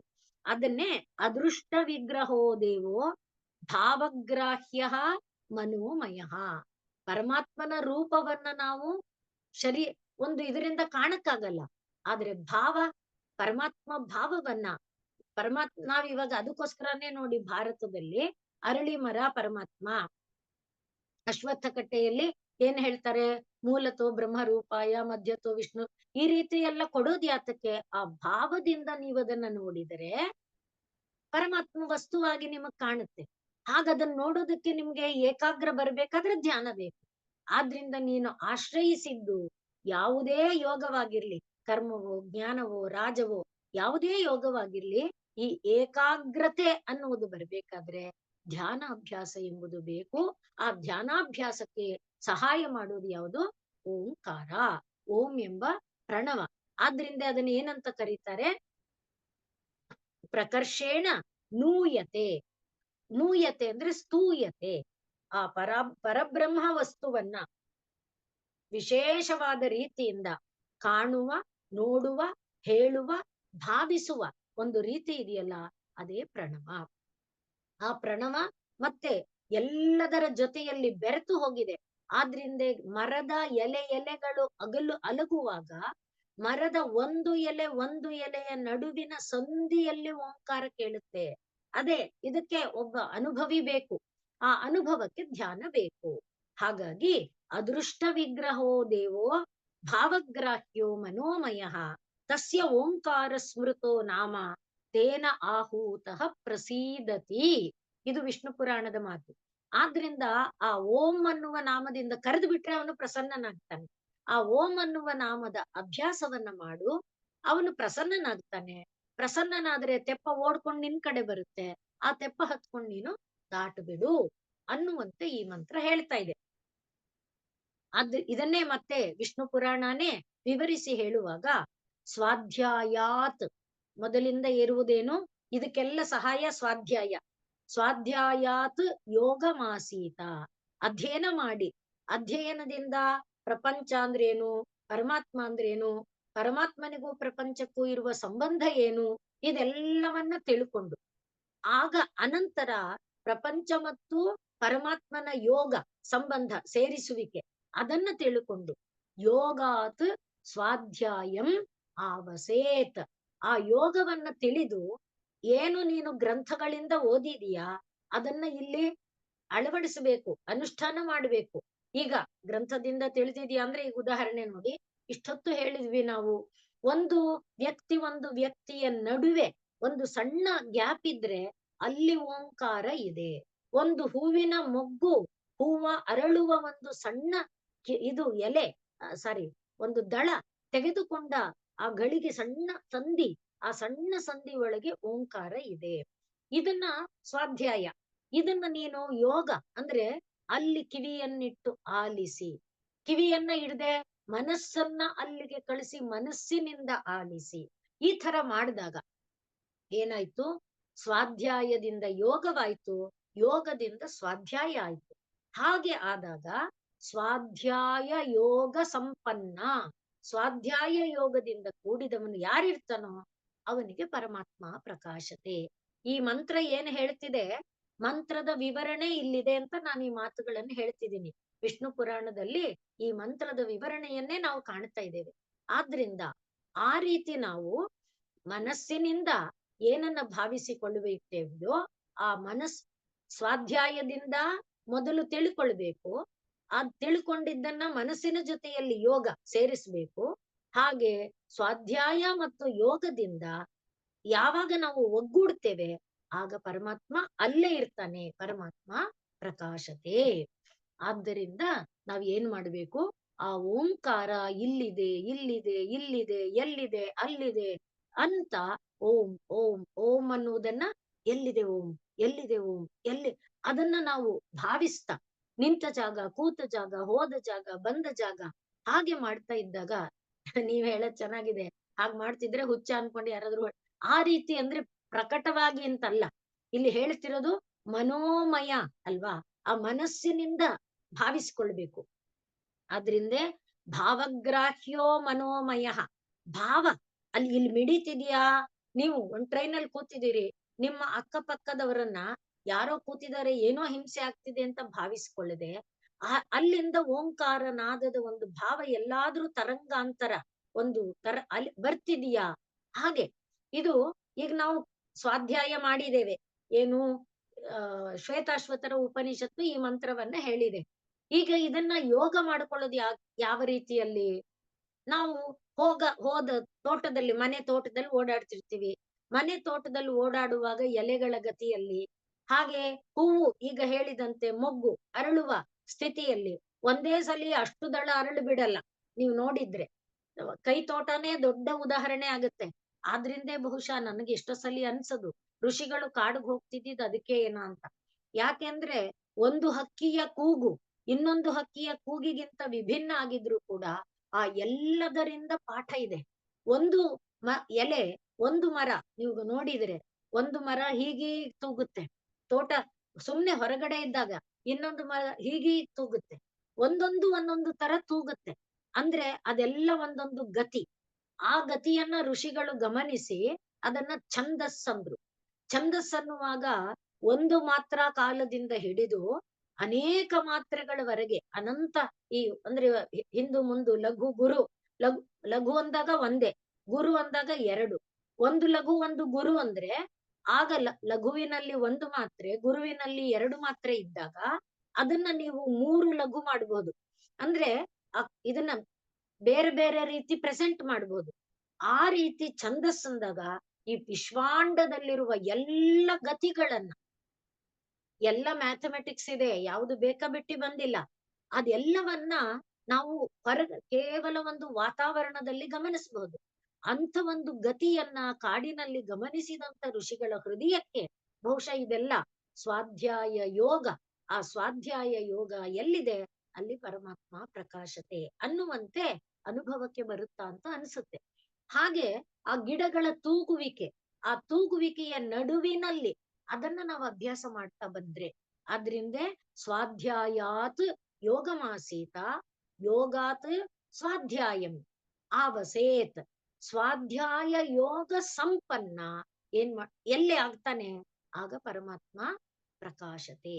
ಹೀಗೆ ಆದ್ರಿಂದ ಈಗ ಈ ಓಂ ಎನ್ನುವುದನ್ನ ಮೊದಲು ಯಾವ ರೀತಿಯಲ್ಲಿ ಅನುಷ್ಠಾನ ಮಾಡ್ಕೊಳ್ಬೇಕು, ಅದು ಉಡುಪ ಆಗ್ಬೇಕಾದ್ರೆ, ಉಡುಪ ಆಗಕ್ಕೆ ಇದನ್ನ ಹೇಳಿದ್ವಿ, ಅಂದ್ರೆ ಉಡುಪ ಅಂದ್ರೆ ತೆಪ್ಪ ಆಗೋದಕ್ಕೆ ಏನು ಸ್ವಾಧ್ಯಾಯ ಯೋಗ, ಅದಲ್ಲಿ ಮನಸ್ಸು ಭಾವಮಯ, ಆದ್ರಿಂದ ಭಾವ ರೂಪದಲ್ಲಿ ಮನಸ್ಸನ್ನ ಮಾಡ್ಕೊಳ್ಳಕ್ಕೆ ಇಂದ್ರಿಯಗಳನ್ನ ಮನಸ್ಸಿನೊಡನೆ ಹೃದಯದಲ್ಲಿ ನಿಲ್ಲಿಸೋದು, ಈ ಕ್ರಮಗಳನ್ನ ಹೇಳ್ಕೊಂಡು ಬಂದ್ವಿ. ಈಗ ಈ ಸ್ವಾಧ್ಯಾಯ ಯೋಗವನ್ನ ಪಡೆಯೋದಕ್ಕೋಸ್ಕರ ಓಂಕಾರವನ್ನ ಮೊದಲು ಏನ್ ಮಾಡ್ಬೇಕು, ಮೊದಲು ನಮಗ್ ಕೇಳಲ್ಲ, ಅದಕ್ಕೋಸ್ಕರ ವಚಸ ವ್ಯಕ್ತವಾಗಿ ಶಬ್ದ ರೂಪದಲ್ಲಿ ಓಂ ಆ ರೀತಿಯಾಗಿ ಮೊದಲು ವ್ಯಕ್ತ ರೂಪವಾಗಿ ಇದನ್ನ ಉದ್ಧವ ಗೀತೆಯಲ್ಲೂ ಕೃಷ್ಣ ಹೇಳಿದಾನೆ. ಹಾಗೆ ಹೇಳ್ಕೊಂಡ್ಮೇಲೆ ತತ್ ಜಪೇತ್ ನಿತ್ಯಂ, ಒಂದು ದಿವಸ ಅಲ್ಲ, ಅಲ್ಲಿ ಹೇಳ್ತಾರೆ 4 ವರ್ಷಗಳ ಕಾಲ ನಿರಂತರ ಓಂ ಅಂತ 4 ವರ್ಷಗಳ ಕಾಲ ನಿರಂತರ ಜಪಿಸಿದರೆ ಆಗ ವಪುಷ ತತ್ ಸಮಭ್ಯಸೇತ್, ನಮ್ಮ ಶರೀರ ಎಲ್ಲ ಓಂಕಾರ ನಾದಮಯವಾಗುತ್ತೆ. ಕೆಲವು ಇದು ಹೇಳ್ತಾರೆ, ಅಂದ್ರೆ ಸಂಗೀತಗಾರರ ಮನೆಯಲ್ಲಿ ತಂಬೂರಿ ಮೀಟಿರಲ್ಲ, ಆದ್ರೂ ಬಾಗಿಲುಗಳು ಕಿಟಕಿಗಳು ಕೂಡ ಕಿವಿ ಕೊಟ್ರೆ ತಂಬೂರಿ ನಾದ ಕೇಳುತ್ತೆ ಅಂತ. ಇನ್ನು ಸ್ವಲ್ಪ ಪ್ರಸಿದ್ಧಿಯಲ್ಲಿರೋದೇನಪ್ಪಾ ಅಂದ್ರೆ, ಒಂದು ತಂಬೂರಿ ಮೀಟಿದ್ರೆ ಇನ್ನೊಂದು ತಂಬೂರಿ ಸುಮ್ಮನೆ ಇದ್ರು ಈ ತಂಬೂರಿಗೆ ಕಿವಿ ಕೊಟ್ರೆ ಆ ತಂಬೂರಿಯ ಮಿಡಿತ ಇಲ್ಲಿ ಕೇಳುತ್ತೆ. ಆ ರೀತಿಯಲ್ಲಿ ಒಬ್ಬ ಸಂಗೀತಗಾರನಾದರೆ ಅವನ ಮನೆಯ ಬಾಗಿಲು ಕಿಟಕಿಗಳಲ್ಲಿ ಆ ನಾದ ತರಂಗ ಕೇಳುತ್ತೆ. ಒಬ್ಬ ಸಾಧಕನಾಗಿ ಯೋಗ ಸಿದ್ಧಿಯನ್ನ ಪಡೆದಂಥವನ ಮನೆಯಾದ್ರೆ, ಆದ್ರಿಂದ ನೋಡಿ ಪಶು ಪಕ್ಷಿಗಳು ಋಷ್ಯಾಶ್ರಮಗಳಲ್ಲಿ ಇದು ಮಾಡಲ್ಲ, ಅಂದ್ರೆ ಅಲ್ಲಿ ತರಂಗಾಂತರ ಇಲ್ಲ. ತರಂಗಾಂತರದಿಂದ ಏನಾಗುತ್ತೆ, ಏರಿಳಿತಗಳಾಗುತ್ತೆ, ಏರಿಳಿತಗಳಿಂದ ಏನಾಗುತ್ತೆ, ರಾಗದ್ವೇಷಾದಿ ಬರುತ್ತೆ. ಇಲ್ಲಿ ಏರಿಳಿತ ಇಲ್ಲ, ಸಮಾನವಾಗಿ ಓಂ ಒಂದೇ ನೇರದಲ್ಲಿ ಇರುವಾಗ ಅಲ್ಲಿ ಏನಾಗುತ್ತೆ, ಆ ಏರಿಳಿತಗಳು ಒಳ ಹೊರಗೆ ಸಮಪ್ರಭಾವವನ್ನ ಬೀರುತ್ತೆ. ಆ ರೀತಿಯಲ್ಲಿ ಮೊದಲಿಗೆ ಏನ್ ಮಾಡ್ಬೇಕು, ವಚಸಾ ತಜ್ಜಪೇ ನಿತ್ಯಂ. ಹಾಗೆ ಮಾಡಿದ ಮೇಲೆ ವಪುಷಾ ತತ್ ಸಮಭ್ಯಸೇತ್. ಶರೀರದ ಒಳಗೆ ಅದು, ಮತ್ತೆ ಮನಸಾ ತಜ್ಜಪೇ ನಿತ್ಯಂ. ಹಾಗೆ 4 ವರ್ಷ ಹೊರಗೆ ಅಭ್ಯಾಸ ಮಾಡಿದ ಮೇಲೆ ಈಗ ಹೊರಗೆ ಓಂ ಹೇಳಂಗಿಲ್ಲ, ಮನಸ್ಸಿನ ಒಳಗೆ ಶರೀರಕ್ಕೆ ಅಭ್ಯಾಸ ಆಗ್ಬಿಡ್ತಲ್ಲ ಓಂ ಅಂದ್ರೆ ಏನು ಅಂತ. ಯಾಕೆ, ವಾಚಕ ಮತ್ತು ವಾಚ್ಯ ಎರಡನ್ನ ಜೋಡಿಸಿ, ಸ್ವಾಧ್ಯಾಯ ಮತ್ತು ಯೋಗ ಜೋಡಿಸಿ ಜೋಡಿಸಿ ಹಾಗೆ ಮಾಡ್ತಾ ಹೋದಾಗ ಅಲ್ಲೇನಾಗುತ್ತೆ, ತದ್ ಪರಂ ಜ್ಯೋತಿ ಓಂ. ಆಗ ಒಳಗಡೆ ಜ್ಯೋತಿ ರೂಪದ ಒಂದು ರೂಪ ನಮಗೆ ಕಾಣುತ್ತೆ. ಅದು ಭ್ರೂ ಮಧ್ಯದಲ್ಲಿ ಕಾಣಬಹುದು, ಹೃದಯ ಮಧ್ಯದಲ್ಲಿ ಕಾಣಬಹುದು. ಆದ್ರಿಂದ ಈ ದ್ವಾದಶ ಪುಂಡ್ರಗಳನ್ನ ಧರಿಸುವ ಜಾಗಗಳಿದೆಯಲ್ಲ, ಅಲ್ಲಿ ಎಲ್ಲಿ ಬೇಕಾದ್ರೂ ಕಾಣಬಹುದು. ಅವೆಲ್ಲ ನಾಡಿಗಳ ಕೇಂದ್ರ ಭಾಗಗಳು. ಅದನ್ನ ಪತಂಜಲಿಗಳು ಹೇಳ್ತಾರೆ, ಎಲ್ಲೆಲ್ಲಿ ನಾವು ಪ್ರಾಣಾಯಾಮದಿಂದ ಏಕಾಗ್ರ ಮಾಡಬೇಕು, ಅದು ಪ್ರಧಾನವಾಗಿರುವಂತ ಜಾಗಗಳು. ಅವುಗಳಿಗೆ ಹೆಸರಿದೆ. ಈಗ ಇದು ಯಾವುದು, ಭ್ರೂಮಧ್ಯದ ಇದಕ್ಕೆ ಬಂದ್ರೆ ಗಾಂಧಾರಿ, ಹಸ್ತಿಜಿಹ್ವ, ಪೂಷ, ಅಲಂಬುಷ, ಕುಹು, ಇವೆಲ್ಲ ಒಂದೊಂದು ಕೇಂದ್ರಗಳು. ಆ ಕೇಂದ್ರಗಳಲ್ಲಿ ಈ ಓಂ ಅನ್ನುವುದು ತನ್ನಿಂದ ತಾನು ಸ್ಫುರಿಸುತ್ತೆ. ಹಾಗೆ ಆ ರೀತಿ ಓಂಕಾರ ಬರ್ತಾ ಇದ್ದಾಗ ಏನಾಗ್ಬಿಡ್ತು, ಶುದ್ಧತೆ ಎನ್ನುವುದು ಉಂಟಾದಾಗ ಆ ರೀತಿ ಪ್ರಣವ ಎಂಬುದು ನಮ್ಮ ಇಂದ್ರಿಯಗಳ ಹೊರಮುಖ ಓಡುವಿಕೆಯನ್ನ ತಾನು ನಿಲ್ಲಿಸಿ ಬಿಡುತ್ತೆ. ಹಾಗೆ ಅದು ಹೊರಮುಖದ ಓಡುವಿಕೆಯನ್ನ ನಿಲ್ಲಿಸಿದಾಗ ನಮ್ಗೇನ್ ಸಿಕ್ಕತ್ತೆ, ಅದೇ ಬ್ರಹ್ಮ. ತತ್ ಯೋ ಯೋಹವೈ ತತ್ ಪರಮಂ ಬ್ರಹ್ಮ, ತತ್ ಪರಮಂ ಬ್ರಹ್ಮ ಯೋ ವೇದ ಬ್ರಹ್ಮೈವ ಭವತಿ. ಅದನ್ನ ಈ ಮಂತ್ರ ನಮಗೆ ತಿಳಿಸ್ಕೊಡ್ತಾ ಇದೆ. ಆದ್ರಿಂದ ಈ ಓಂ ಎನ್ನುವುದು ಯಾವ ಇಷ್ಟೊತ್ತು ನಾವು ಹೇಳಿಕೊಂಡು ಬಂದಿರೋದೇನು, ಓಂ ಎಂಬುದು ಪರಮಾತ್ಮನ ವಾಚಕವಾಗಿದ್ದು ಅದು ವಿಶ್ವಾಂಡವನ್ನೆಲ್ಲ ತುಂಬಿಕೊಂಡಿದೆ. ಅದನ್ನ ತಿಳಿಯಕ್ಕೋಸ್ಕರ ಇಷ್ಟು ಸಾಧನೆಯನ್ನ ಹೇಳಿದ್ದು. ಅದನ್ನ ಮುಂಡಕ ಉಪನಿಷತ್ತು ಕೂಡ ಹೇಳುತ್ತೆ, ಯಸ್ಮಿನ್ ಲೋಕಾ ನಿಹಿತಾಹ ಲೋಕಿನಶ್ಚ. ಈ ಓಂ ಎನ್ನುವುದರ ಒಳಗೆ ಲೋಕಗಳು, ಲೋಕಿನಃ ಅಂದ್ರೆ ಲೋಕದಲ್ಲಿರುವವರು ಎಲ್ಲರೂ ಇದರ ಒಳಗೆಯೇ ಇದ್ದಾರೆ. ತದೇತದಕ್ಷರಂ ಬ್ರಹ್ಮ ಸ ಪ್ರಾಣಃ. ಆ ಓಂ ಎನ್ನುವುದೇ ಆ ಒಂದು ಅಕ್ಷರವೇ ಬ್ರಹ್ಮ, ಅದೇ ಪ್ರಾಣ. ತದು ವಾಂಗ್ ಮನಃ, ಅದೇ ವಾಕ್ ಮತ್ತು ಮನಸ್ಸು. ತದೇತತ್ ಸತ್ಯಂ ತದಮೃತಂ. ನೋಡಿ, ಈಗ ಈ ಮಂತ್ರ ಹೇಳ್ತಿರೋದು ಅದೇ ತಾನೆ. ಇಂದ್ರಿಯಗಳನ್ನ ಮನಸ್ಸಿನೊಡಗೂಡಿ ಹೃದಯದಲ್ಲಿ, ಇಲ್ಲಿ ಹೇಗ್ ಬರ್ತಿದೀವಿ, ಹೊರಗಿಂದ ಒಳಗೆ ಬರ್ತಾ ಇದ್ದೀವಿ. ಈ ಮುಂಡಕ ಉಪನಿಷತ್ತಿನ ಮಾತು ಒಳಗಿನಿಂದ ಹೊರದ ಕಡೆಗೆ ತೋರಿಸ್ತಾ ಇದೆ. ಆದ್ರಿಂದ ಯಾವುದು ಪ್ರಣವ ಇದೆ ಅದು ಯಸ್ಮಿನ್ ಲೋಕಾಹ ನಿಹಿತಾಹ ಲೋಕಿನಶ್ಚ. ಲೋಕದಲ್ಲಿರುವ ಪ್ರತಿ ಅಣುವಿನಲ್ಲಿ ಮಿಡಿತಾ ಇದೆ. ಅದನ್ನೇ ನಾವು ಇಷ್ಟೊತ್ತು ಹೇಳಿಕೊಂಡಿರೋದು. ಅದು ಏನಾಗುತ್ತೆ, ವಸ್ತುಗಳ ಜೊತೆಯೊಳಗೆ ಆ ಒಂದು ಅಕ್ಷರ ಬ್ರಹ್ಮ, ಅದೇ ಪ್ರತಿ ವಸ್ತುವಿನಲ್ಲಿರುವ ಪ್ರಾಣ. ಆದ್ರಿಂದ ಆ ಪ್ರಾಣದ ಗತಿಯಲ್ಲಿ ನಮ್ಗೆ ಓಂಕಾರ ಕೇಳುತ್ತೆ. ಒಂದು ಕಲ್ಲು, ಒಂದು ಮಣ್ಣಿನ ತುಂಡು, ಧೂಳಿನ ತುಂಡೊಳಗೆ ಪ್ರಾಣ ಇದೆ. ಆ ಪ್ರಾಣದ ಒಳಗೆ ಓಂಕಾರ ಇದೆ. ಅದನ್ನ ಅದೇ ವಾಕ್. ಅಂದ್ರೆ ಮೊದಲಿಗೆ ಮಗು ಅಳುವಾಗ ಅಂತ ಅಂತ ಏನ್ ಅಳುತ್ತೆ, ಅಲ್ಲಿ ನೋಡಿ ಓಂ. ಆ ರೀತಿ ಒಳಗಡೆ ಅದು ಗರ್ಭಸ್ಥವಾಗಿ ಕಾಣೋದಂತೂ ಓಂಕಾರನೇ. ಮಗುವಿನ ಆಕೃತಿನೂ ಓಂಕಾರನೇ. ಅದು ಕಾಣ್ತಾ ಇರುವ ಜ್ಯೋತಿ ರೂಪ ಓಂಕಾರನೇ. ಇದನ್ನ ಋಷಿ ಮುನಿಗಳು ವರ್ಣಿಸಿದ್ದಾರೆ. ಮಗು ಪ್ರಾರ್ಥನೆ ಮಾಡ್ಕೊಳ್ಳುತ್ತೆ ಗರ್ಭಸ್ಥವಾಗಿ ಅನ್ನೋದನ್ನ ನಾವು ಕಪಿಲ ಗೀತೆಯಲ್ಲಿ ನೋಡಿದ್ದೇವೆ. ಆ ರೀತಿಯಲ್ಲಿ ಅದು ವಾಗ್ರೂಪಕ್ಕೆ ಬಂದು, ಆ ವಾಕ್ಯೆಂಬುದು ಮನಸ್ಸು, ಅದರ ಜೊತೆಯಲ್ಲಿ ಇಂದ್ರಿಯಗಳು. ಆದ್ರಿಂದ ತದೇತತ್ ಸತ್ಯಂ ತದೇತದ್ ಅಮೃತಂ ತದ್ ವೇದ್ಧವ್ಯಂ. ಅದನ್ನ ನಾವು ತಿಳಿಬೇಕು. ಅದನ್ನ ಸೌಮ್ಯ ವಿದ್ಧಿ ಅಂತ ಮುಂಡಕ ಹೇಳ್ತಾ ಇದೆ. ಈ ಮಂತ್ರವು ಕೂಡ ನಮಗೆ ಅದನ್ನ ನಾವು ತಿಳ್ಕೋಬೇಕು. ಅದನ್ನ ತಿಳಿಯೋದಕ್ಕೇನೆ ಮೊದಲೇ ಹೇಳಿದಂತೆ ಧ್ಯಾನ ನಿರ್ಮಥನ ಅಭ್ಯಾಸ ಯೋಗಾತ್. ಆ ಧ್ಯಾನ ಹೇಗ್ ಮಾಡ್ಬೇಕು ಅನ್ನೋದನ್ನ ಇಲ್ಲಿ ತೋರಿಸ್ತಿರೋದು. ಪ್ರತಿ ವಸ್ತುವಿನ ಒಳಗಡೆ ಮಿಡಿತಿರುವುದನ್ನ, ಗೂಢವಾಗಿರುವುದನ್ನ ತಿಳಿಯುವುದಕ್ಕೆ ಮೊದಲು ಹೊರಮುಖದಲ್ಲಿ ಸಾಧನೆ ಮಾಡಿ ಹೊರಮುಖದ ಸಾಧನೆಯಿಂದ ನಿನ್ನ ಮೈಯೆಲ್ಲ ಅದನ್ನೇ ಮಾಡ್ಕೊಂಡು ಆಗ ನೀನು ಒಳಗಡೆಗೆ ಅಂದ್ರೆ ಬೇರೆ ಇದರಲ್ಲಿ ಗಮನಿಸಿದಾಗ ನಿನಗೆ ಎಲ್ಲ ಕಡೆಯಲ್ಲೂ ಕೂಡ ಅದರ ಅನುಭೂತಿ ದೊರಕುತ್ತೆ. ಆದ್ರಿಂದಲೇ ಪ್ರಶ್ನ ಉಪನಿಷತ್ ಕೂಡ ಏತದ್ವೈ ಸತ್ಯಕಾಮ ಪರಂಚ ಅಪರಂಚ, ಅದೇ ಬ್ರಹ್ಮ, ತತ್ ಓಂಕಾರ, ಅದೇ ಓಂಕಾರ, ತಸ್ಮಾತ್ ವಿದ್ವಾನ್ ಏತೇನ ಏವ. ಆದ್ರಿಂದ ಪರಬ್ರಹ್ಮವನ್ನ ಅರಿಬೇಕಾದ್ರೆ ಈ ಒಂದು ಉಡುಪದ ಸಹಾಯವನ್ನ ತಗೋಬೇಕು. ಹಾಗಾಗಿ ಇಂದ್ರಿಯಗಳು ಹೊರಮುಖಕ್ಕೆ ಓಡುವುದನ್ನ ಅದೇ ದ್ವಾರದ ಮೂಲಕನೇ ಓಂಕಾರವನ್ನ ಕಳಿಸಿ, ಇಂದ್ರಿಯಗಳು ಹೊರಗಿಂದ ಒಳಕ್ಕೆ ಬರುವ ದ್ವಾರದ ಮೂಲಕನೇ ಆ ಓಂಕಾರವನ್ನ ತಕೊಂಡು, ಓಂಕಾರವನ್ನ ಭಾವಿಸ್ತಾ ಭಾವಿಸ್ತಾ ಭಾವಿಸ್ತಾ ಕಣ್ಣು ಕಿವಿ ಮೂಗು ಇತ್ಯಾದಿಗಳಿಂದ ಕಾಣುವ ರೂಪವನ್ನು, ಕೇಳುವ ಶಬ್ದವನ್ನು, ಆಸ್ವಾದಿಸುವ ರಸವನ್ನು, ಸ್ಪರ್ಶಿಸುವ ಎಲ್ಲವನ್ನೂ ಕೂಡ ಓಂಕಾರಮಯವಾದ ಭಾವವನ್ನ ಅನುಭವಿಸುವಂತಾದ್ರೆ ಆಗ ಅದೇನು ಮಾಡುತ್ತೆ, ನಿನ್ನನ್ನ ಯಾವುದು ಭಯಾವಹವಾಗಿದೆಯೋ, ಈ ಪ್ರಪಂಚ ಯಾವ ರೀತಿಯಲ್ಲಿ ನಿನ್ನನ್ನ ಭಯ ಹುಟ್ಟಿಸುವಂತೆ ಇದೆಯೋ ಅದರಿಂದ ನಿನ್ನನ್ನ ದಾಟಿಸುತ್ತೆ ಅನ್ನುವುದಾಗಿ ಈ ಮಂತ್ರ ಹೇಳ್ತಾ ಇದೆ. ಆದ್ರಿಂದ ಈಗ ಒಟ್ಟು ಮಂತ್ರ ಏನ್ ಹೇಳ್ತಿದೆ, ತ್ರಿರುನ್ನತಂ ಸ್ಥಾಪ್ಯ ಸಮಂ ಶರೀರಂ.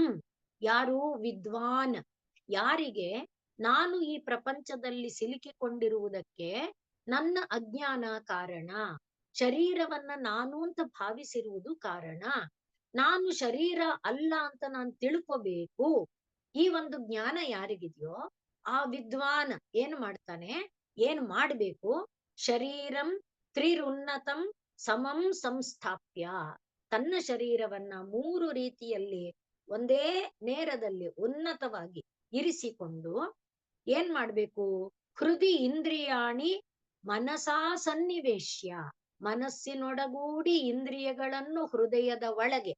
ಇದನ್ನ ಸರಿಯಾದ ಅನ್ವಯ ಅಂದ್ರೆ ಮನಸಾ ಇಂದ್ರಿಯಾಣಿ ಹೃದಯ ಸನ್ನಿವೇಶ್ಯ ಹೇಳಿದ್ರೆ ಸರಿಯಾಗುತ್ತೆ.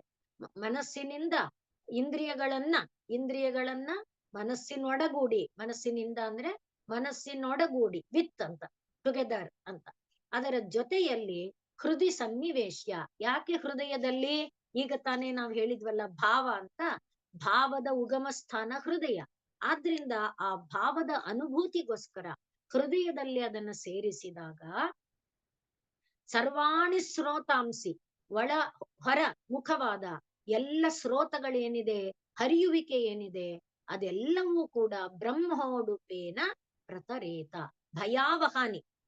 ಅದರಿಂದ ಹೊರಗೆ ಓಡುವ ದ್ವಾರಗ ಇದೇನೆ, ಪ್ರವಾಹನೆ, ಹೊರಗೆ ಓಡುವ ಪ್ರವಾಹಗಳು ಭಯಾವಹಾನಿ ಸರ್ವಾಣಿ ಸ್ರೋತಾಂಸಿ, ಪ್ರಪಂಚಕ್ಕೆ ನಮ್ಮನ್ನ ಕಟ್ಟಿ ಹಾಕುವ ರಾಗದ್ವೇಷಾದಿ ರೂಪವಾದ, ಕಾಮಕ್ರೋಧಾದಿ ರೂಪವಾದ ಎಲ್ಲವನ್ನೂ ಕೂಡ ಬ್ರಹ್ಮೋಡುಪೇನ ಪ್ರತರೇತ, ಓಂ ಎಂಬ ನಾದದ ಅನುಷ್ಠಾನದ ಮೂಲಕ ದಾಟಬೇಕು. ಆದ್ರಿಂದ ನೀನ್ ಆಶ್ರಯಿಸುವ ಯೋಗ, ಕರ್ಮವಾಗಲಿ, ಜ್ಞಾನವಾಗಲಿ, ಭಕ್ತಿಯಾಗಲಿ, ರಾಜವಾಗಲಿ, ಯಾವುದೇ ಆಗಿದ್ರು ಈ ಒಂದು ಸಾಧನೆಯನ್ನ ಮಾತ್ರ ನಿರಂತರವಾಗಿ ಮಾಡಬೇಕು ಅನ್ನುವುದನ್ನ ಈ ಮಂತ್ರ ಹೇಳ್ತಾ ಇದೆ.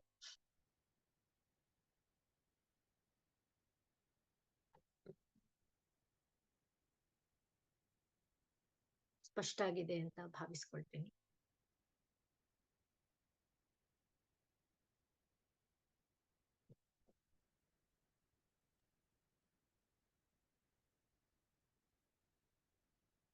ಮೇಡಮ್, ಇವತ್ತು ಬಹಳ ವಿಚಾರಗಳು ಬಂತು ಇವತ್ತು. ಹಾ ಸರ್. ಅದರಲ್ಲೂ ಈ ಪರಬ್ರಹ್ಮ ವಿಚಾರ, ಓಂಕಾರ ಧ್ಯಾನ. ಇನ್ನೊಂದು ವಿಶೇಷವಾಗಿ ನಾನು ಅದನ್ನು ಹುಡುಕ್ತಾನೆ ಬಂದಿರೋದು, ವಿಷ್ಣು ಸಹಸ್ರನಾಮದಲ್ಲಿ ವಿಶ್ವಂ ಅನ್ನೋ ಮೊದಲು ಬರುತ್ತಲ್ಲ, ಅದಕ್ಕೆ ಯಾಕೆ ಬರುತ್ತೆ ನೀವೇ ಇವತ್ತು ಆನ್ಸರ್ ಮಾಡಿದ್ದೀರಾ ಇವತ್ತು.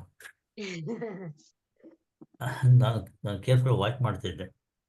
ಈಗ ಎಲ್ಲ ಏನು ಹೊರಗಡೆ ಅಬ್ಸರ್ವ್ ಮಾಡ್ಕೊಂಡ್ ಬರ್ತೀವಿ, ಎಲ್ಲವೂ ಪರಮಾತ್ಮನ ಈಗ ಒಂದು ತಂದೆ ಮಗು ಒಂದು ರಿಲೇಷನ್ ಹೇಳಿರಲ್ಲ, ನಂಗೊಂದು ಸ್ವಲ್ಪ ಆ ಟೈಮಿಗೆ ಮಿಸ್ ಆಯಿತು. ಯಾರೋ ಫೋನ್ ಮಾಡ್ಬಿಟ್ರು ತಕ್ಷಣ. ಓಕೆ, ಇರಲಿ. ಅದು ಒಂದು ಅಲ್ಲಿನ ಮುಂದಕ್ಕೆ ಒಂದು ವಿಶೇಷವಾಗಿ ಹೇಳಿದ್ದು ಸ್ವಾಧ್ಯಾಯ ಯೋಗ. ಈ ಸ್ವಾಧ್ಯಾಯ ಯೋಗ ಅಂದ್ಬಿಟ್ಟೆ ಎಲ್ಲರೂ ಹೊರಡಿದ್ಯಾ? ಅಲ್ಲೇ ವಿಷ್ಣು ಪುರಾಣದ ಇವಾಗ 6ನೇ ಇದರಲ್ಲಿ ಸರ್ ಅದು ಏನೋ ಹೇಳ್ತಾರೆ 6ನೇ ಅಧ್ಯಾಯ ಅಲ್ಲ, ಹ್ಮ್ 6ನೇ ಕಾಂಡನೋ ಏನೋ ಇಟ್ಕೊಳ್ಳಿ, 6:6:2 ಅಲ್ಲಿ ಸಿಕ್ಕತ್ತೆ ಸರ್ ಅದು. ಸ್ವಾಧ್ಯಾಯ ಯೋಗ ಸಂಪನ್ನ ಅಂತಾನೆ ಇದೆ. ಹ್ಮ್ ಸ್ವಾಧ್ಯಾಯ ಯೋಗ ಸಂಪನ್ನ ಪರಮಾತ್ಮ ಪ್ರಕಾಶತೆ. ಅಂದ್ರೆ ತೈತ್ರಿಯದಲ್ಲೂ ಬರುತ್ತೆ ಅನ್ಕೊಂಡಿದ್ದೀನಿ ಸ್ವಾಧ್ಯಾಯದಲ್ಲೂ. ಆದ್ರೆ ಹ, ಯೋಗ ರೂಪದಲ್ಲಿ ಅಂತ ಹೇಳಲ್ಲ ಅಲ್ಲಿ. ಸ್ವಾಧ್ಯಾಯ ವಚನ ಹೌದು ಸರ್. ಪ್ರವಚನಾಭ್ಯಾಂ ನ ಪ್ರಮಾದಿತು ಏನ್ ಬರುತ್ತಲ್ಲ. ಹೌದು ಹೌದು. ಅದೇ ಯೋಗಾತ್ ಸ್ವಾಧ್ಯಾಯಂ ಅಂದ್ಬಿಟ್ಟು ನೀವು ಇದ್ರಲ್ಲಿ ಹೇಳಿದ್ರಲ್ಲ. ಹ, ಅಲ್ಲೇ ಅದೇ ವಾಕ್ಯನೇ ಸರ್. ಸ್ವಾಧ್ಯಾಯಾತ್ ಯೋಗಮಾಸೀತ, ಹ್ಮ್ ಯೋಗಾತ್ ಸ್ವಾಧ್ಯಾಯಮಾಸೀತ, ಸ್ವಾಧ್ಯಾಯ ಯೋಗ ಸಂಪತ್ಯ ಪರಮಾತ್ಮ ಹ್ಮ್ ಪ್ರಕಾಶತೆ. ಅದು ಇದು ಹ್ಮ್ ಆ, ಯೋಗ ಸೂತ್ರದಿಂದ ಬಂದಿರೋದು ಅಥವಾ ವಿಷ್ಣು ಅದಕ್ಕೆ ವಿಷ್ಣು ಪುರಾಣ ವಿಷ್ಣು ಆರು ಪುರಾಣ ಆರು ವಿಷ್ಣು ಪುರಾಣ ವಿಷ್ಣು ಪುರಾಣ 6 ಅದರಿಂದ ಅದು. ಹಾ ಹಾ ಸರ್. 6:6:2. ಹ್ಮ್ ಇಲ್ಲ ಅದೊಂದು ಅದನ್ನ ಮನಸ್ಸಿನಲ್ಲಿ ಯಾವಾಗಲೂ ಆಲೋಚನೆ ಮಾಡ್ತಾ ಇರ್ತೀನಿ. ನೀನು ಹ, ವಿಶ್ವಂ ವಿಷ್ಣು ಷಟ್ಕಾರದಲ್ಲಿ ಹ, ಮಹಾನಾರಾಯಣದಲ್ಲಂತೂ ಬಹಳ ಅದರಲ್ಲಿ ನನಗೆ ಇದು ಸಿಗ್ತಾ ಇದೆ. ಅದರಲ್ಲಿ ಮಹಾನಾರಾಯಣಕ್ಕೆ ಹೋಗ್ಬಿಟ್ರೆ ಹ ಸರ್. ಅಲ್ಲಿ ಪ್ರತಿಯೊಂದರಲ್ಲೂ ಅದನ್ನ ಇಂಡಿಕೇಟ್ ಮಾಡ್ತಾ ಇದೆ. ಬಟ್ ಅದು ಹೇಗೆ ನಾವು ಫ್ರೇಮ್ ಮಾಡಬೇಕು ಲಾಜಿಕ್ ಆಗಿ ಅಂತ ನೋಡೋದು ಹುಡುಕ್ತಾ ಇದ್ದೀನಿ ನಾನು. ಹ, ಹ, ಆಮೇಲೆ ಇನ್ನೊಂದು ಸ್ವಲ್ಪ ಹಿಂದಕ್ಕೆ ಹೋದ್ರೆ ನೀವು ಈ ಫಿಗರ್ಸ್ ಮೇಲೆ ಹೇಳಿದ್ರೆ ಚೌಕ, ಹ, ಟ್ರಯಾಂಗಲು, ಹ ಸರ್. ರೌಂಡು, ನಿನ್ನೆ ಒಂದು ಸ್ವಲ್ಪ ಇದಕ್ಕೆ ಸಂಬಂಧ ಇಲ್ಲ ಅಂತ ಇಟ್ಕೊಳ್ಳಿ ಅಂದ್ರೆ ಹೇಳ್ತಿರೋದು. ವೃತ್ತಿಯನ್ನ ಅದು ಆಶ್ರಯಿಸೋ. ಅದಕ್ಕೆ ಅಲ್ಲ ಈ ಕರ್ಮ ಇದ್ರಲ್ಲಿ ಏನಾಗುತ್ತೆ ಅಂದ್ರೆ ಸಾಮಾನ್ಯ ಹ್ಮ್. ಹೋಮ ಕುಂಡಗಳು ನಾವು ಹ, ಚೌಕವಾಗಿ ನೋಡ್ತೀವಿ ನೋಡಿ. ಹೌದು. ಆಮೇಲೆ ಇದು ಅದೇ ಈ ಇವ್ರುಗಳು ಪಿತೃಗಳಿಗಾದ್ರೆ ಹ್ಮ್. ಅದನ್ನ ರೌಂಡ್ ಆಗಿ ತೋರಿಸ್ತಾರೆ. ಹೌದು. ವೃತ್ತಕರ. ಇದೇ ಪ್ರಶ್ನೆ ನಿನ್ನೆ ಶ್ರಾದ್ದ ಸಮಯದಲ್ಲಿ ನಾನು ಒಬ್ಬ ಪುರೋಹಿತರಿಗೆ ತಲೆ ಕೆಟ್ಟೋಯ್ತು ನಾನು ಕೇಳಿದ ಪ್ರಶ್ನೆ ಅರ್ಥ ಆಗಲಿಲ್ಲ ಅವ್ರಿಗೆ. ಹ, ಹ, ಹ. ಯಾತಕ್ಕೆ ಇಲ್ಲಿ ನೀವು ಸ್ಕ್ವೇರ್ ಹಾಕ್ತೀರಾ, ಅಲ್ಲಿ ಸರ್ಕಲ್ ಹಾಕ್ತೀರಾ, ಹ್ಮ್. ಇನ್ನೊಂದ್ ಕಡೆ ಟ್ರಯಾಂಗಲ್ ಬರುತ್ತೆ, ಟ್ರಯಾಂಗಲ್ ಪ್ರೇತಗಳಿಗಂತೆ. ಹೌದು ಹೌದು ಹೌದು ಸರ್. ಟ್ರಯಾಂಗಲ್ ಪ್ರೇತ, ಪಿತೃಗಳಿಗೆ ಸರ್ಕಲ್ಲು, ದೇವತೆಗಳಿಗೆ ಸ್ಕ್ವೇರ್. ಹ್ಮ್. ನಾನು ಕೇಳಿದವ್ರು ಸ್ಪೆಸಿಫಿಕ್ ಆಗಿ ಯಾತಕ್ಕೆ ಇದಕ್ಕೆ ಜಮಿಟ್ರಿ ಯೂಸ್ ಮಾಡ್ತೀರಾ, ಏನಿರ್ಬೇಕಾದ ತತ್ವ ಏನಿದೆ ಹಿಂದೆ ಅಂತ. ಹ, ಹ, ಅವ್ರ ಕರ್ಮ ರೀತಿಯಲ್ಲಿ ಹೀಗೆ ಹಾಕಬೇಕು, ಇದು ಬೇರೆ ಹಾಕ್ಕೊಡುದು, ಆಯಾ ಹ. ದೇವತೆಗಳು ಇಷ್ಟು ಜನ ಇಂತಿಂಥ ದೇವತೆಗಳು ಬರ್ತಾರೆ ಹಾಗೆ ಹೀಗೆ ಏನೇನೋ ಎಕ್ಸ್ಪ್ಲನೇಷನ್ ಹೇಳಿದ್ರು. ನಾನು ಅದು ಕರ್ಮ ರೀತಿಯಲ್ಲಿ ಮಾಡಬೇಕಾದನ್ನು ನಾವು ಪ್ರಶ್ನೆ ಮಾಡ್ತಿಲ್ಲ, ಯಾತಕ್ಕೆ ಈ ಸೈನ್ ಯೂಸ್ ಮಾಡ್ತೀರಾ ಅಂತ. ಹ, ಹ. ಅವ್ರಿಗೆ ಹೇಳಿ ನೋ ಆನ್ಸರ್ ನಂಗೆ ಗೊತ್ತಿಲ್ಲ ಸರ್ ಅಂದ್ಬಿಟ್ರು ಕೊನೆಗೆ. ನೀವೇ ಓದ್ಕೊಂಬಂದು ಹೇಳಿ ಬಿಟ್ಬಿಟ್ರು ನಂಗೆ ಅವರು. ಅಲ್ಲ ಅದರಲ್ಲಿ ಮೀನಿಂಗ್ ಇರುತ್ತೆ. ಹೌದು ಹೌದು ಸರ್. ಇವಾಗ ಪಿತೃ ಇದನ್ನು ನೋಡಿ ನನಗೂ ಸ್ವಲ್ಪ ತಕ್ಷಣ ಜ್ಞಾಪಕ ಬಂದಿದ್ದು, ಹ್ಮ್. ಯಾತಕ್ಕೆ ಅದು ವೃತ್ತಾಕಾರವಾಗಿ ಹಾಕ್ತಾರೆ ಅಂದರೆ ಪ್ರತಿಯೊಂದು ಜೀವಿನೂ ಯಾವೇ ಲೋಕಕ್ಕೆ ಹೋಗಲಿ, ಪಿತೃಲೋಕ ಆಗಲಿ ಮತ್ತೊಂದು ಲೋಕ ಆಗಲಿ, ಅದು ವಾಪಸ್ ಬರಲೇಬೇಕು ಅಂದರೆ ಆ ಸರ್ಕಲ್ನೇ ಫಾಲೋ ಮಾಡಿಬಿಡ್ಬೇಕು ಅದು. ಇಲ್ಲಿ ಹುಟ್ಟು ಸಾವು ಸರ್ಕಲಲ್ಲೇ ಹೋಗ್ತಾ ಇರುತ್ತಲ್ಲ ಅದು. ಪಿತೃ ಮಾರ್ಗದಲ್ಲಿ ಹೋಗಿದ್ ಎಲ್ಲ ಜೀವನೂ ವಾಪಸ್ ಬರ್ಬೇಕು ಮತ್ತ ಅಲ್ಲೇ ಸುತ್ತ ಹೌದು ಸರ್. ಅದು ಒಂದು ಇರಬಹುದು ಅಂತ ಅದು. ಅಯ್ಯೋ ಆಮೇಲೆ ನನಗೆ ಯಾವಾಗ ಅವರು ಪ್ರೇತ ಭೂತಗಳಿಗೆ ಟ್ರಯಾಂಗಲ್ ಹಾಕಬೇಕು ಅಂದ್ರೆ ಅವಾಗ ಸ್ವಲ್ಪ ಗಾಬರಿಯಾಗಿ ನಾನೇ ಹೇಳಿ ಮುಂದಕ್ಕೆ ಥಿಂಕ್ ಮಾಡಲಿಲ್ಲ ನಾನು. ಇದಕ್ಕೆ ಆ ಸನ್ನಿವೇಶನವಾಗಿರಲಿಲ್ಲ ಅದು. ನೆಕ್ಸ್ಟ್ ಇದ್ರದ್ದು ಹೋಮಕುಂಡಗಳೆಲ್ಲ ಸಾಮಾನ್ಯವಾಗಿ ಸ್ಕ್ವೇರ್ ಇರುತ್ತೆ ಎಲ್ಲ ದೇವತೆಗಳಿಗೆ. ಹ್ಮ್. ಒಂದೊಂದು ದೇವತೆಗಳು ಸ್ವಲ್ಪ ವಿಶೇಷವಾಗಿರುತ್ತದು. ಅಂದ್ರೆ ಅದು ಯಾಗದ ಮೇಲೆ ಡಿಪೆಂಡ್ ಆಗುತ್ತೆ ಸರ್. ಅದು ಹೌದು ಹೌದು. ಇದು ಏನು ಹೆಕ್ಟಗನ್ನು ಆತರ ಎಲ್ಲ ಬರುತ್ತೆ. ಕೆಲವು ಸೆಪ್ಟಗನ್ನು ಬೇರೆ ಬೇರೆ ಬೇರೆ ಆಕೃತಿಯಲ್ಲಿ ಬರುತ್ತೆ ಸರ್ ಕೆಲವು. ಅದಕ್ಕೆಲ್ಲ ಯಾವ ನೀವು ಪಾಲಿಗನ್ ತಗೊಂಡ್ರೆ ಬೇಸಿಕ್ ಫಿಗರ್ ಇಸ್ ಟ್ರಯಾಂಗಲ್. ಹಾ. ಇವಾಗ ಅಕ್ಟಗನ್ ಆಗಲಿ ಪೆಂಟಗನ್ ಆಗಲಿ ಇದು ಹೌದು ಸರ್. ಎಲ್ಲ ನೋಡಿ ಎಲ್ಲ ಮೇಡಪ್ ಆಫ್ ಟ್ರಯಾಂಗಲ್ಸ್. ಹೌದು ಹೌದು. ಅಂದರೆ ಟ್ರಯಾಂಗಲ್ ಎಕ್ಸ್ಪ್ಲನೇಷನ್ ತೊಗೊಂಡ್ರೆ ಆಮೇಲೆ ಫಿಟ್ ಮಾಡ್ಬೋದು ಬೇರೆದಕ್ಕೆ. ಹ್ಮ್ ಹ್ಮ್. ಅಲ್ಲ ಮತ್ತೆ ಇದಕ್ಕಿಂತ ಶ್ರೀಚಕ್ರನು ಮೇನ್ ಅದೇ ತಾನೆ ಸರ್, ಎಲ್ಲ ಟ್ರಯಾಂಗಲ್. ಟ್ರಯಾಂಗಲ್ಸ್ ಕೆಲವು ಹೌದು ಸರ್. ಇನ್ವರ್ಟೆಡ್ ಟ್ರಯಾಂಗಲ್, ಕೆಲವು ಡೈರೆಕ್ಟ್ ಟ್ರಯಾಂಗಲ್ ಬರುತ್ತೆ. ಈ ಭಾವಗ್ರಾಹಿ ವಿಷ್ಣು ಅಂತೆಲ್ಲ ಇದೆಯಲ್ಲ, ಹಾ.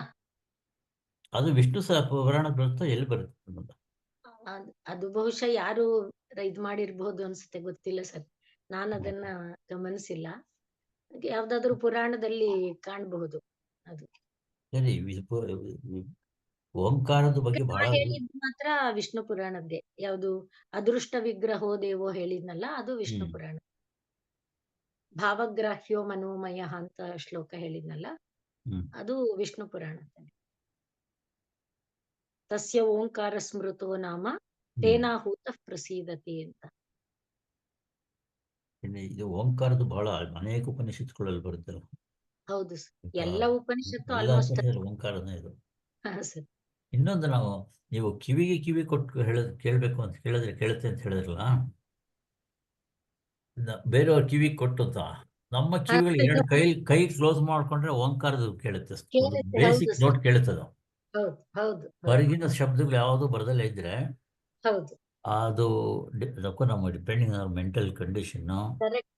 ಅದೇ ಆ ಮೆಂಟಲ್ ಕಂಡೀಷನ್ಗೆ ಇದು ಹೇಳ್ತಿರುತ್ತಾನೆ ಸರ್. ಹೌದು. ಹಾ. ಅಮ್ಮ ಅಮ್ಮ ಹೇಳಿ ಹೇಳಿಮ್ಮ, ಹೇಳಿ ಹೇಳಿ. ಓಂಕಾರ ಅಂದ್ರಲ್ಲ, ಹಾ. ಈ ತಂಬುರಿ ಆಗ್ಲಿ ವೀಣೆಲೆ ಆಗ್ಲಿ ಹ್ಮ್. ಪೂರ್ತಿ ಸ್ವರ ಇದನ್ನ ಸರಿಯಾಗಿ ಇಟ್ಟಿದ್ರೆ ಹಾ. ನನಗೆ ರಾತ್ರಿ ಹೊತ್ತು ನಿಜವಾಗ್ಲೂ ಶಬ್ದ ಬರುತ್ತೆ ಅಮ್ಮ. ಅದು ಹೌದು. ನಾನು ಇದ್ದೀನಿ. ಅದಕ್ಕೆ ನಾನು ಹೆದರ್ಕೊಂಡ್ಬಿಟ್ಟಿದ್ದೆ ಕೆಲವು ದಿವಸ. ಆವಾಗ ನಮ್ಮ ಗುರುಗಳು ಹೇಳಿದ್ರು, ಒಂದನ್ನ ಸ್ವಲ್ಪ ಲೂಸ್ ಮಾಡಿದ್ರೆ ಅದು ಶಬ್ದ ಕೊಡ್ತಾ ಇರುತ್ತೆ ಅಂತ. ಹಾ. ಬರುತ್ತೆ, ವೀಣಾನಲ್ಲೂ ಬರುತ್ತೆ, ಮೃದಂಗದಲ್ಲೂ ಅಷ್ಟೇ ಸಣ್ಣಗೆ ಇದಾಗ್ತಾ ಇರುತ್ತೆ, ಧ್ವನಿ ಕೇಳುತ್ತೆ. ಧ್ವನಿ ಕೇಳುತ್ತೆ. ನನ್ನ ಅನುಭವದಿಂದನೂ ನಾ ಹೇಳ್ದೆ.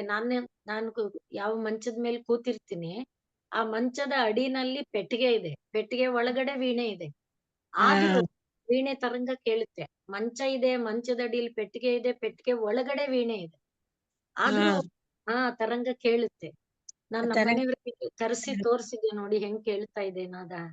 ಅದಕ್ಕೆ ಶ್ರುತಿ ಸ್ವಲ್ಪ ಇಳಿಸ್ಬಿಡಿ ನೀವು, ಶ್ರುತಿ ಇಳಿಸಿದ್ರೆ ಇದ್ರೆ ಅವಾಗ ಬರೋದಿಲ್ಲ ಅಂತ ತುಂಬಾ ಹೆದರ್ಕೊಂಡ್ಬಿಡ್ತಾ ಇದ್ದೆ ನಾನು. ಏನು ಈ ತರ ಬರ್ತಾ ಇದ್ದಿಲ್ಲ ಅಂತ ಅಂದ್ಬಿಟ್ಟು ಅವಾಗ ಅವ್ರು ಹೇಳೋರು ಹೀಗೆ ಅಂತ. ಮೃದಂಗದಲ್ಲಿ ಹಾಗೆ ಬರುತ್ತೆ ಅಮ್ಮ. ಮತ್ತೆ ತ್ರಿವೇಂದ್ರಂನಲ್ಲಿ ಇದೆಯಲ್ಲ ಮೇಡಮ್, ಅನಂತಪದ್ಮನಾಭ ಟೆಂಪಲ್ ಇದೆಯಲ್ಲ ಹಾ. ತ್ರಿವೇಂದ್ರಮಲ್ಲಿ, ಹಾ ಸರ್. ಶ್ರೀರಂಗಪುರದ್ದು. ಹಾ. ಅಲ್ಲಿ ಒಂದು ನಟ ಮಂದಿರ ಅಂತಿದೆ ಮುಂದ್ಗಡೆ. ಹಾ. ಹಾ ಸರ್. ಅದು ಅಲ್ಲಿ ಸಂಗೀತ ಅದೆಲ್ಲ ತುಂಬಾ ಇದು ನಡೆಯುತ್ತೆ. ಹ್ಮ್. ಅಲ್ಲಿ ಒಂದೊಂದು ಕಂಬದಲ್ಲಿ ಒಂದೊಂದು ಸೌಂಡ್ ಬರ್ತಾ ಇರುತ್ತೆ. ಸುಮ್ಮನೆ ಕಿವಿ ಕಿಟ್ಟು ಕೇಳಿದ್ರೆ ಕಲ್ಲಿನ ಕಂಬ, ಹಾ. ಹಾ. ಅದು ಆ ಥರ ಡಿಸೈನ್ ಮಾಡಿದ್ದಾರೆ ಅದನ್ನ. ಹಾ. ತುಂಬಾ ಇದು ಸಂಗೀತಗಾರರಿಗೆ ಅದಕ್ಕೆ ಇಂಟರ್ಪ್ರಿಟ್ ಇಟ್ ಆಲ್ಸೋ, ಯಾವ್ಯಾವ್ದಲ್ಲಿ ಹೇಗೆ ಬರ್ತಿದೆ ಅಂತ. ಹಾ ಸರ್. ಇನ್ನೊಂದೇನ್ ಗೊತ್ತಮ್ಮ, ಹೇಳಿಮ್ಮ. ನಾನು ಮಿಕ್ಸಿ ಹಾಕಿದ್ರೆ, ಮಿಕ್ಸಿ ಇದ್ ಮಾಡ್ತಿರ್ಬೇಕಾದ್ರೆ ಅದು ಅಂತ ಹೇಳ್ಕೊಂತಾರೆ, ಅದು ಹಾಗೇ ಕೇಳ್ತಾ ಇರುತ್ತೆ. ಈಗ ಈ ಮಂತ್ರ ಹೇಳ್ತಿರೋದೇ ಅದಮ್ಮ. ನಾವು ಯಾವ್ಯಾವ ಸಂದರ್ಭದಲ್ಲೂ ಕೂಡ ಹಾಗ ಅಭ್ಯಾಸ ಮಾಡ್ಕೊಳ್ತಾ ಬಂದ್ರೆ ಓಂಮಯವಾಗುತ್ತೆ ನಮ್ ಶರೀರ.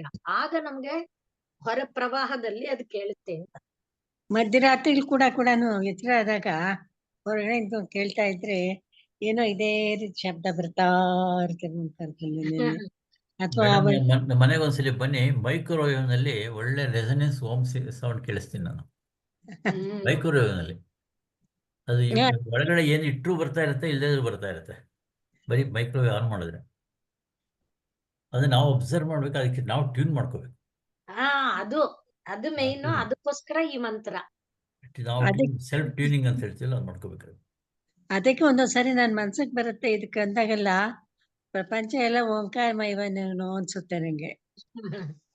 ಅಡಿಗೆ ಮನೇಲಿ ಆತರ ಬಹಳ ವಿಷಯಗಳು ಬಹಳ ಸಿಗುತ್ತೆ. ಮಿಕ್ಸಿ ಹೇಳಿದ್ರಲ್ಲ, ಈ ತರ ಮೈಕ್ರೋವೇವ್ ಬೇರೆ ಬೇರೆ ಸೌಂಡ್ಗಳೆಲ್ಲ ಬರುತ್ತೆ. ಹೌದು. ಗಾಳಿ ಗೃಹಿಣಿಯರು ಧನ್ಯರು ಭಾವಿಸಿದ್ರೆ. ಹೌದು. ಗಾಳಿನಲ್ಲೂ ಕೂಡ ರಾತ್ರಿ ಕೇಳುತ್ತೆ, ನಿಶಬ್ದವಾಗಿರ್ತಲ್ಲ ಅವಾಗ ತರಂಗದಲ್ಲಿ ಬರ್ತಾರೆ, ಕೇಳುತ್ತೆ. ಎಷ್ಟು ಚೆನ್ನಾಗಿರುತ್ತೆ ಕೇಳಿ. ಇದು ಒಂದು ಸಾರಿ ಯಾರು ಕೊಳ್ಳ ನುಡಿಸ್ತಿದಾರೇನೋ, ಯಾರೋ ಇದ್ ಮಾಡ್ತಾರೇನೋ, ಹೀಗೆ ಏನೋ ಒಂಥರ ಅನ್ಸುತ್ತೆ. ಅಂತೂ ಒಳ್ಳೆ ಇದು ಬರ್ತಾ ಇರ್ತಮ್ಮ. ನಮ್ಮ ಆಶ್ರಮದಲ್ಲಿ ಮೇಡಮ್ ಸರ್. ಯತೀಶ್ವರ ಅಂದಿದ್ರಲ್ಲ, ಹಾ. ಹಾ. ತುಂಬಾ ಫೇಮಸ್ ಸ್ವಾಮಿಗಳು, ದೇವಸ್ಥಾನ ಕಟ್ಟಿದವರು. ಅವರು ಒಂದು ದಿವಸ ಯಾರೋ ಒಬ್ಬರು ಬ್ರಹ್ಮಚಾರಿಯು ಸ್ವಲ್ಪ ಜೋರಾಗಿ ಮಾತಾಡ್ತಿರ್ತಾರೆ ನಮ್ಮ ದೇವಸ್ಥಾನದ ಬಲಭಾಗದಲ್ಲಿ. ಅಲ್ಲಿ ಒಂದು ಚಿಕ್ಕದು ಇದು ಮಾಡಿದ್ರು ಅವ್ರು ಇದ್ದಿಟ್ಟೆ, ನಾನು ನೋಡಿದ್ದೆ ಅದನ್ನ. ರೋಸ್ ಗಾರ್ಡನ್ ಮಾಡಿದ್ರು, ಬರೀ ರೋಸ್ ಮಾತ್ರ. ಅಲ್ಲಿಂದ ಆ ರೋಸ್ ಇದನ್ನೇ ಪೂಜೆ ಮಾಡ್ತಿದ್ರು. ಹ. ಅವರು ಒಂದ್ ದಿವಸ 12 ಗಂಟೆ ಎಲ್ಲ ಆಗಿ ದೇವಸ್ಥಾನ ಕ್ಲೋಸ್ ಆಗಿದೆ. ಹ. ಈ ಇಬ್ಬರು ಬ್ರಹ್ಮಚಾರಿಗಳು ಇನ್ನೊಂದು ಸ್ವಲ್ಪ ಜೋರ ಮಾತಾಡ್ತಿದ್ರಂತೆ. ತಕ್ಷಣ ಯತೀಶ್ವರ ನೋಡ್ಬಿಟ್ಟು ಕೈ ಹ. ಸನ್ನೆ ಮಾಡಿ ಕರೀತಾರಲ್ಲಿ ಅವ್ರಿಗೆ. ಹ. ಹ. ಹ. ಕರೆದ್ಬಿಟ್ಟು ನೋಡಿ, ಆ ಜಾಗದಲ್ಲಿ ಇಷ್ಟೊತ್ತ ಮೇಲೆ ಹೋಗಬೇಡಿ ನೀವು 12ರಿಂದ. ಹ. 12ರಿಂದ 12:30 ಟೈಮ್ನಲ್ಲಿ ಯಾರು ಅಲ್ಲಿ ಓಡಾಡಬೇಡಿ ಅಂತ ಹೇಳ್ತಾರೆ. ಓ. ಯಾತಕ್ಕೆ ಅಂತ ಕೇಳಿದ್ರೆ ಶ್ರೀರಾಮಕೃಷ್ಣ ಹೊರಗಡೆ ಬಂದ್ಬಿಟ್ಟು ಅಲ್ಲಿ ಓಡಾಡ್ತಿದ್ರಂತೆ. ಓ. ಹ. ಹ. ಇವ್ರು ನೋಡಿದ್ದಾರೆ, ಯತೀಶ್ವರನ ನೋಡಿದ್ದಾರೆ ಅದನ್ನ. ಹ. ಹ. ಅವ್ರು ನೋಡಿದ ಮೇಲೆ ಅವ್ರಿಗೆ ಬೇರೆ ಯಾರಲ್ಲಿ ಹೋದ್ರು ಆ ಟೈಮ್ನಲ್ಲಿ ತಕ್ಷಣ ಹೇಳ್ಬಿಡೋರು. ಹ. ಹ. ಅದು ಎಲ್ಲೊಂದು ಕಡೆ ಅವರೇ ಬುಕ್ಕಲ್ಲಿ ಬರೆದಿರೋದು. ಹ. ಹ. ಓದಿದಂಗೆ ನೆನಪಾಯ್ತು ಸರ್ ನೀವು ಹೇಳಕ್ ಶುರು ಮಾಡಿದಾಗ. ಹಾ. ಇನ್ನು ದಕ್ಷಿಣೇಶ್ವರದಲ್ಲಿ ಅವ್ರದ್ದು ಬೇಕಾದಷ್ಟು ಇದು ನಡೆದಿದೆ. ಅಲ್ಲಿ ಗಂಗಾ ಅಂತ ಕಡೆಯಲ್ಲಿ ಈ ಹೂವಿನ ಗಿಡಗಳು ಬೆಳೀತಾ ಇತ್ತಲ್ಲ, ಹಾ ಸರ್. ಸುಮ್ಮನೆ ನೀವು ಹೇಳಿದಾಗೆ ಅಲ್ಲಿ ಹೂವಿನ ಅರಳಬೇಕಾದ್ರೆ ಸುಮ್ಮನೆ ಹೋಗಿ ನಿಂತ್ಕೊಳ್ತಾ ಇದ್ರಂತವ್ರು ಅಷ್ಟೇ. ಹಾ ಹಾ ಹಾ ಅವ್ರಿಗೆ ಕೇಳ್ತಾ ಇರಬೇಕು. ಅದು ನಾವು mind we had to set our mind to that ಅಷ್ಟೇ. ಅದ್- ಹಾ, ಅದೇ ಮುಖ್ಯ ಸರ್. ಈ ಎಕ್ಸ್ಟರ್ನಲ್ ಡಿಸ್ಟರ್ಬೆನ್ಸಸ್ ಅದಕ್ಕೋಸ್ಕರ ಈ ಎಲ್ಲ ಸಾಧನೆ. ತೆಗೆದುಹಾಕಿ ಹಾ ಏನೇನೋ ಸೌಂಡ್ಗಳು ಸೇರ್ಕೊಂಡ್ಬಿಟ್ಟಿದೆಯಲ್ಲ, ಬೇಕಾದ್ದು ಬೇಡದ್ದು. ಹೌದು ಹೌದು. ಈ ಸಾಧನೆ ಅದಕ್ಕೋಸ್ಕರ ಅದು ಹೇಳ್ತಾ ಇದೆ ಸರ್. ಬೇಡದ ಸಾಧನೆಗಳನ್ನ ಬೇಡದ ಶಬ್ದಗಳನ್ನ ನಿವಾರಣೆ ಮಾಡಿ ಬೇಕಾದ ಶಬ್ದ ಮಾತ್ರ ಗ್ರಹಿಸ್ತೇವೆ. ಪ್ರಶ್ನೆಗಳು ಬಹಳ ಟೈಮ್ ಆಯ್ತು ಮೇಡಮ್ ಇವತ್ತು. ಪೂರ್ಣಮದ ಹೇಳಲಿಲ್ಲ ಸರ್. ಹೇಳಿ. ಓಂ ಪೂರ್ಣಮದಃ ಪೂರ್ಣಮಿದಂ ಪೂರ್ಣಾತ್ ಪೂರ್ಣಮುದಚ್ಯತೆ ಪೂರ್ಣಸ್ಯ ಪೂರ್ಣಮಾದಾಯ ಪೂರ್ಣಮೇವಾವಶಿಷ್ಯತೆ. ಓಂ ಶಾಂತಿ ಶಾಂತಿ ಶಾಂತಿ. ಸರ್ವೇ ಭವಂತು ಸುಖಿನಃ, ಸರ್ವೇ ಸಂತು ನಿರಾಮಯಾಃ, ಸರ್ವೇ ಭದ್ರಾಣಿ ಪಶ್ಯಂತು, ಮಾ ಕಶ್ಚಿತ್ ದುಃಖ ಭಾಗ್ ಭವೇತ್. ಹರಿಃ ಓಂ ತತ್ಸತ್. ಶ್ರೀರಾಮಕೃಷ್ಣಾರ್ಪಣಮಸ್ತು.